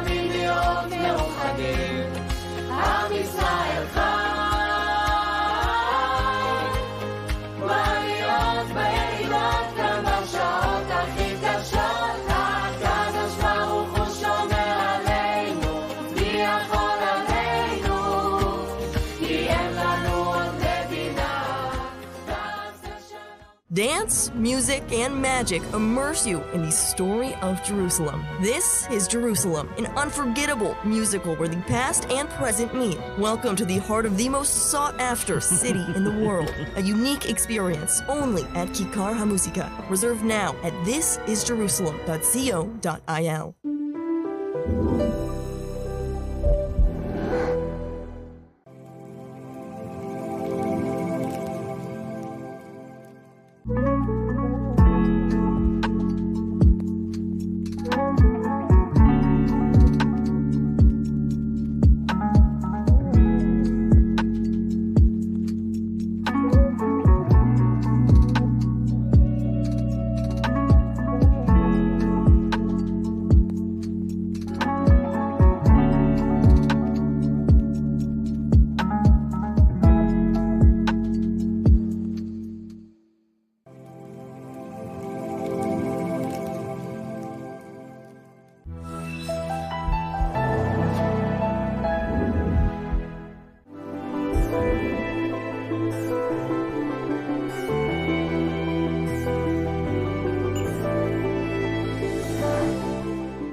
to Jewish World Weekly on I-24 News. I'm Emily Francis. Every week, we're focusing on stories, issues, and personalities of Jewish interest here in Israel and in the diaspora, the global Jewish community. And we're starting with our top 5 items in the Jewish world, presented by our very own Sarah Rogers. Hi, Sarah. Thanks, Emily. Here are the top 5 items in the Jewish world this week. U.S. President Donald Trump nominated Chabad Rabbi Yehuda Kaplan as the U.S. Special Envoy to monitor and combat anti-Semitism. Kaplan and Trump have enjoyed a long-standing relationship, with Kaplan having played an active role in Jewish communities for Trump's 2024 presidential campaign. Upon nomination by the Senate, he will succeed Deborah Lipstadt, who was appointed by former President Joe Biden. Staying in the U.S. and on the fight against anti-Semitism, this time on the American campuses, 10 Jewish organizations are condemning Trump administration's repression on non-citizen activists and universities. Among the 10 Jewish groups are the Union for Reform Judaism, the National Council of Jewish Women, and the Jewish Council for Public Affairs. In a joint statement published last week, although they recognize the severe need to combat anti-Semitism, they declared that they reject, quote, any policies or actions that foment or take advantage of anti-Semitism and pit communities against one another. Prince Harry and Meghan Markle's Archwell Foundation has recently cut ties with US-based Milwaukee Muslim Women's Coalition. After finding out that its founder, Palestinian-American Janan Najib, had made anti-Israel comments, the foundation decided to remove the group from its network. In a letter, Archwell's executives declared that the foundation has, quote, zero tolerance for hateful words, actions, or propaganda. Staying with the royals, David Sassoon, the Jewish royal designer, died at 92. The former co-director of the couture house Belleville Sassoon had designed over 70 outfits for Princess Diana. In a 2023 interview, he declared that Jewish traditions played an enormous part in the clothes that he designed. And let's finish with Noah Argamani, who is named among Time magazine's 100 most influential people in 2025. Since her release, the 27-year-old survivor of Hamas captivity has taken the role of an informal ambassador of the hostages' cause around the globe, especially for her partner, Avinatan Or, who remains in captivity. Among the list, a few other Jewish figures feature, such as Oscar-winning actor Adrian Brody and the Anti-Defamation League CEO Jonathan Greenblatt. Those are your top 5 items in the Jewish world this week. Back to you, Emily. The Jewish world celebrated Passover last week, including the family of Pennsylvania Governor Josh Shapiro. But on the first night of Passover, his home was targeted in an arson attack, with a suspect targeting him because of his views on Israel. Despite Shapiro's criticism of Prime Minister Netanyahu, here's more from our Joe Brown. On the first night of Passover, the Shapiro family sat around the Seder table to recount the horrors their Jewish ancestors experienced. Hours later, the family experienced a horror of its own, targeted with a plague-like arson attack on the Pennsylvania governor's mansion. Last night, we experienced an attack not just on our family, but on the entire Commonwealth of Pennsylvania. In the early hours of the Saturday morning that followed the first night of Passover, Governor Josh Shapiro, his wife, and 4 children were informed by state troopers that they had to leave their home immediately due to an emergency. Lori and I are overwhelmed by the prayers and the messages of support that we've received from all across Pennsylvania and all across the United States. 38-year-old Cody Balmer climbed over the fence into the property and set fire to the dining hall using a homemade incendiary device. He also planned on attacking the governor with a hammer. He was in the premises for just 1 minute before fleeing, evading police before eventually being caught and admitting to the crimes. The charges will include attempted murder, terrorism, aggravated arson, and aggravated assault against an enumerated person. Police later said that the motive was Shapiro's support of Israel in its war with Hamas. Balmer told the police that he wanted to, quote, stop having my friends killed, and that, quote, our people have been through too much by that monster. Shapiro identifies as a liberal Zionist. He volunteered for the IDF as a teenager. However, he has been critical of the Netanyahu government and its actions throughout the war. One of the rising stars of the Democratic Party, he is among the favorites to lead the Democratic ticket in the 2028 presidential election. And whilst he is shaken by what transpired on the Jewish holiday, he is urging for unity in a time where rhetoric and words have frequently led to dangerous actions. This type of violence is not okay. This kind of violence is becoming far too common in our society. And I don't give a damn if it's coming from one particular side or the other, directed at one particular party or another, or one particular person or another. It is not okay. And it has to stop. We have to be better than this. As anti-Semitism on university campuses continue to hit a fever pitch, measures are being taken by the Trump administration to snuff out calls for intifada and death to Jews. Most recently, President Trump sliced $2 billion in funding to Harvard University and millions more to other elite universities that condone violence against Jewish students. A popular documentary, October 8th, is now becoming even more relevant in this polarized climate toward the Jewish people. Take a listen. When anti-Zionism becomes the defining feature of a society, what happens to Jews practically? And here the record is clear. As soon as anti-Zionism became the ideology of the Arab world in the 30s and 40s and 50s, no Jews were left.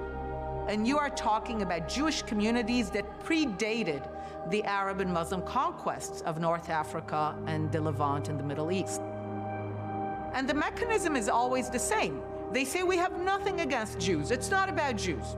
It's only Zionists. But then they blame Jews for harboring Zionist sympathies. And then they turn on the Jews, and the Jews understand, and they leave. And the same thing that we're seeing right now on American campuses. When anti-Zionism begins to become a dominant feature of campus ideology, of academic ideology, the environment turns hostile to Jewish life. We have Zionists, who have entered the camp. We are going to create a human chain. So that we can start to push them out of the camp. One step forward. Another step forward. They're turning the campus into what they're calling a Gaza solidarity encampment. Joining us now from New York is Wendy Sachs, the executive producer and the director of October 8th. Thank you for being here. Chilling. I saw the timestamp. It was exactly a year ago when those encampments started, and we're still in the middle of this mess. That's right. Thank you so much for having me. Sure. Listen, this film is all about what happened after October 7th on American college campuses and on social media and in the streets of America. The explosion of anti-Semitism that we've never seen before in the country. So what's happening today is incredibly relevant. It makes the film even more timely with what the Trump administration is doing to try to lock down the anti-Semitism on campus right now. They're taking pretty aggressive moves, which are being applauded in some circles and not in others. But, some action needs to happen. Right. Also, the fact that you made this film, you were starting to work on it, obviously quite a while ago. What made you decide to do it also when you did, so immediately after October 7th and everything that was happening around the world? You know, I saw the hostility right on October 8th when we saw that Hamas was being celebrated as freedom fighters rather than as terrorists in New York's Times Square and in London and around the world. I'm actually speaking to you right now from Montreal because we're doing a screening tonight, and there's been crazy protests happening in Montreal protesting the film. You know, the sort of anti-Semitism that exists in Canada. It's not just happening in the States. It's not just happening in Europe, but it's, you know, in Canada. Is really alarming. But really, when I saw this sort of level of hostility meeting the silence, right? It was silence coming from Hollywood and the entertainment industry that always speaks out on social injustice. It was coming from Capitol Hill. It was coming from even people within my own professional networks. Yeah. I knew that I needed to do something. I mean, the abandonment, I think, that we all felt. I mean, listen, we still have an American hostage, a 21-year-old, Idan Alexander. No one knows his name. No one's talking about him. It's been 557 days. And yet, like, that to me was just such a gutting feeling, and still continues to be. And I just knew that I needed to make this film to unpack how did we get to this moment where the smartest people in America, the young people at the most elite institutions in America, are celebrating Hamas. How did this happen? And obviously, people seeming to be experts on, you know, a conflict that is so complex. You know, unless you've been studying this for a long time, I mean, you cannot simplify it. So what do you make of the fact that people are buying into the narrative and really hijacking what Zionism really means? What we're seeing throughout academia and in the media and in NGOs, places like Amnesty International, Human Rights Watch, it's really become the perfect storm. I mean, I think what we see in the film is sort of unpacking this Venn diagram of the overlapping nature of what's fed into this idea that, again, that Israel is not a legitimate state. And what we do in the film is try to, you know, look at all of the different areas where this has happened, and particularly college campuses. And we focus on Students for Justice in Palestine, SJP, a student organization that is not like other student groups like Students for Climate Change or Students for Reproductive Freedom. This is an organization that is being led by Hamas, if not Hamas, Hamas-aligned organizations like the Muslim Brotherhood and American Muslims for Palestine. And they were getting their marching orders on October 8th from Hamas-aligned organizations. And this is what we're unpacking. We show in the film, and one of the most revelatory scenes is that Hamas in America back in 1993, there's an FBI wiretap that we reveal. And you can hear people, you know, people in this hotel room, Hamas in America, talking about how are they going to infiltrate America. And they're going to, when they're speaking to people on the left, they're going to talk in terms of apartheid and colonialism. When they're speaking to people on the right, they're going to frame it in terms of patriotism and the founding fathers. They were looking to infiltrate American institutions, the media and universities. They were playing the long game. This has been going on for 30 years. So it's no surprise on October 8th, what we saw on college campuses in the eruption of anti-Semitism, but also using the same messaging coming from Hamas and the same iconography, the upside-down red triangle that Hamas uses to target the IDF. That upside-down red triangle was graffitied on buildings across America, including on statues like the Benjamin Franklin statue at the University of Pennsylvania. So what we're showing is that this is a long time in the making. It's sophisticated, it's savvy, and Hamas in America has known what they were doing. And I think it took a lot of people in America and diaspora Jews by surprise. Yeah. We have been the wheel. You know, even the Green Prince sort of interviewed, I mean, he himself, like we're saying, they're masters of propaganda, and people don't seem to look at the facts. I myself, a graduate of the University of Pennsylvania, walked by that Benjamin Franklin statue. I was there. It was a cohesive university, people of all colors, all religions. It was never a thing, you know, and to be able to see this really is so painful and a stab in the gut. I mean, listen, it's stunning. And I think that for so many American Jews, you know, it really took people by surprise. Other people have been tracking this for years, have been sort of, you know, warning what's happening on the left. And I think, again, 70% of American Jews are registered Democrats. You don't want to believe that this is really happening, right? You stand for progressive values. If you're on the side of reproductive freedom and LGBTQ rights and sort of all the other, you know, social issues that we, I think as Jews, really celebrate. It's been very, very distressing to see what's happening on the left, again, with this sort of hijacking of the narrative, with the delegitimizing of the state of Israel. And that's the foundation. And not forgetting everything Jews did for, you know, marginalized communities. That seems to be forgotten also. And that's the theme of the film. You know, the first interview that I booked and that I did was Congressman Richie Torres. He's Black, he's Latino, he's gay, and he is unapologetically supportive of the state of Israel and calls out the hypocrisy and the double standards and the bias. And he's an incredible spokesperson, but he also talks about that incredible history that the African-American community and the Jewish community in America have together on civil rights. And so when he about, you know, he's the one who came up with the tagline for our film, "The Fight for the Soul of America," and that's what this is about. This is about humanity. The film is not about the Jewish community, and frankly, it's not about the state of Israel. We are talking about extremism and Islamic jihadism versus democracy in the West. That is what this is about. Well, and you know, the extremism on any side, you know, is dangerous. I mean, you're getting it on both sides. So now that the Trump administration is doing, you know, what they're doing, I imagine there's a reaction, and people always want to blame the Jews. We are seeing the backlash. There's no question about it. And, you know, listen, my film is not political. It's not ideological. It's not preachy. While there are reviewers, even reviewers in Israel, who are trying to frame the film as some sort of right-wing film, it is not. I challenge anyone to watch the film to really see for themselves. We are just unpacking how we got to this moment. But we are not litigating the war. We are not litigating the Bibi government. We are not litigating settlements. Mistakes on both sides. I mean, problems on both sides. It's not people. It doesn't mean everybody here agrees with what's happening. For sure. And everyone should be able to criticize the government. It's healthy. It's part of democracy. That is, you know, I am a First Amendment, hardcore First Amendment champion.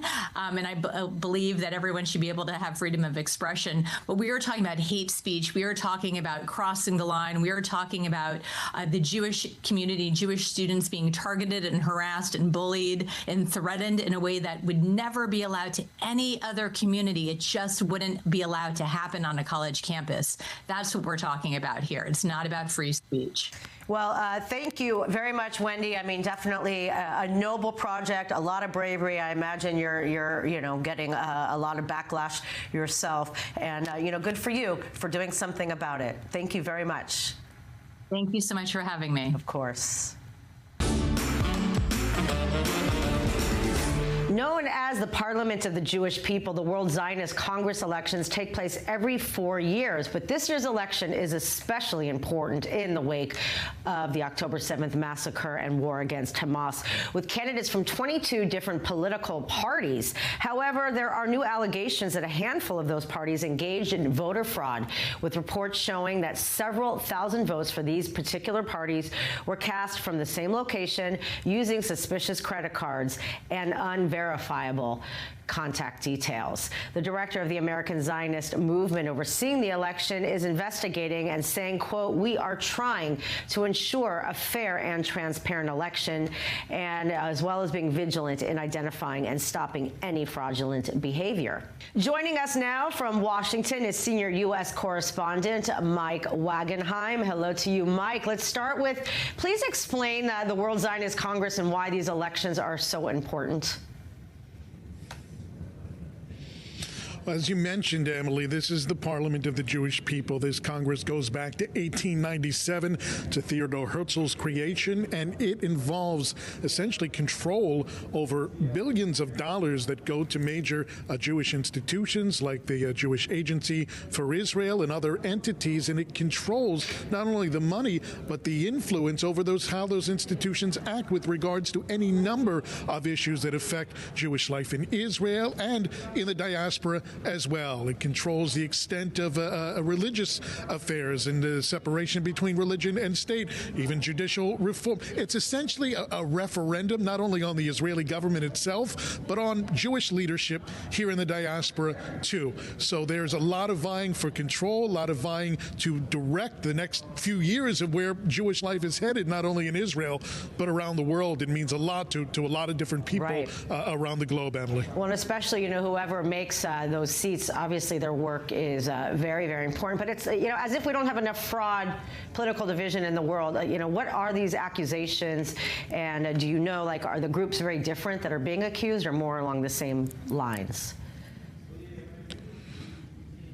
Well, it's important to note, number one, none of these slates are defined as political, essentially, to begin with. There's no Democrat versus Republican. Obviously, some are more liberal, some are conservative, some have a religious bent, some have a secular bent. There are all sorts of special interest groups that are involved in these particular slates, as they call them, or lists or groups of candidates. But the focus on this particular fraud happens to be on coming out of a couple of yeshivas, which would indicate just by common sense that it's a couple of religious slates. They have not been identified publicly, even in a confidential letter that we were able to view from the groups that are accusing those particular slates of fraud and want them disqualified from the race. It's notable, though, the 6 groups that filed this complaint that are calling for a transparent public investigation and a public accounting and are also calling for those slates to be removed from the race altogether.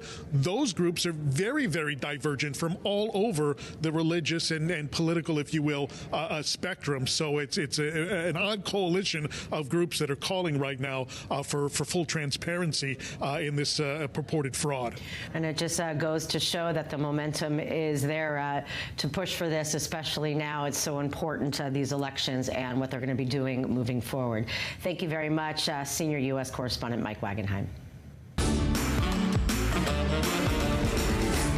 Her name has been read by tens of millions around the world, but her story, for the most part, has remained under wraps. That is, until now.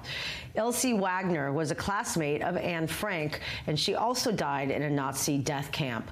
Last week, family members commemorated Ilse in Amsterdam, unveiling a brass plaque in the pavement just outside the home from which they were deported. Here's more. Ilse was a very normal girl with a very normal life in Hamburg. She was an Orthodox Jewish girl, and she was an only child. Ilse's grandmother was my father's aunt, and my grandfather, her brother, there were like 10 children, so it was a big family.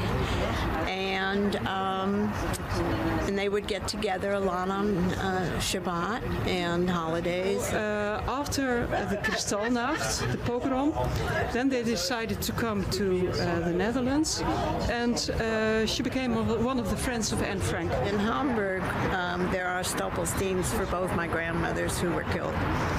And so it's just growing.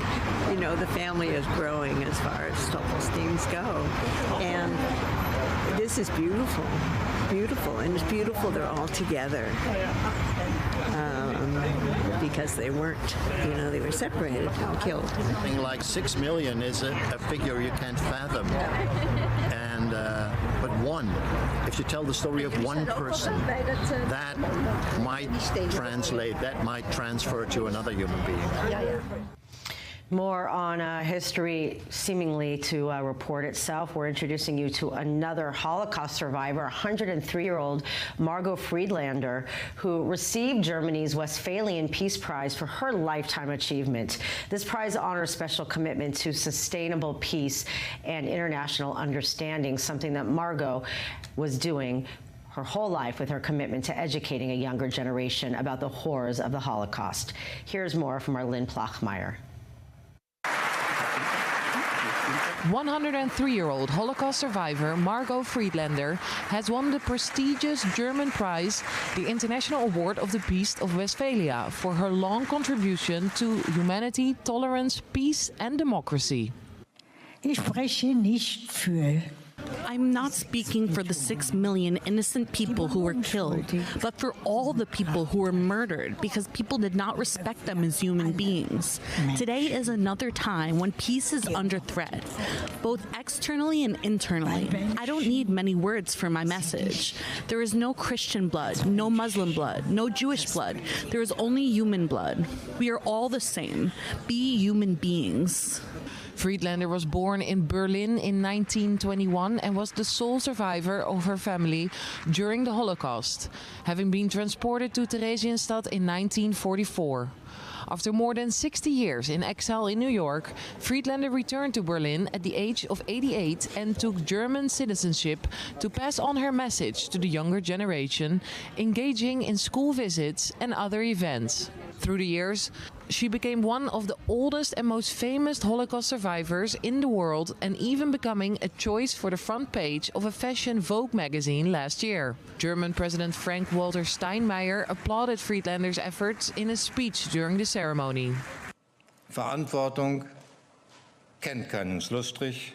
Responsibility knows no end. We are seeing this today when democracy is more challenged than it has perhaps been for 80 years. And precisely because we are aware of what you, Margot Friedlander, bear living witness to. And we will defend democracy and freedom against its scorners and its enemies. The prize we are honoring you with will be an obligation for us. Thank you very much, and congratulations. Former U.S. President Joe Biden also attended the ceremony, during which he also sang her praises. Margot Friedlander, you are a voice of conscience and healing. I'm actually honored to be in your presence, for real. Historically, the award is linked to the peace in Westphalia, which ended the devastating 30 Years' War and was signed in the town halls of Münster and Osnabrück in 1648, a milestone in the history of European unification. What a legend. That is all for this week's episode of Jewish World Weekly. I'm Emily Francis.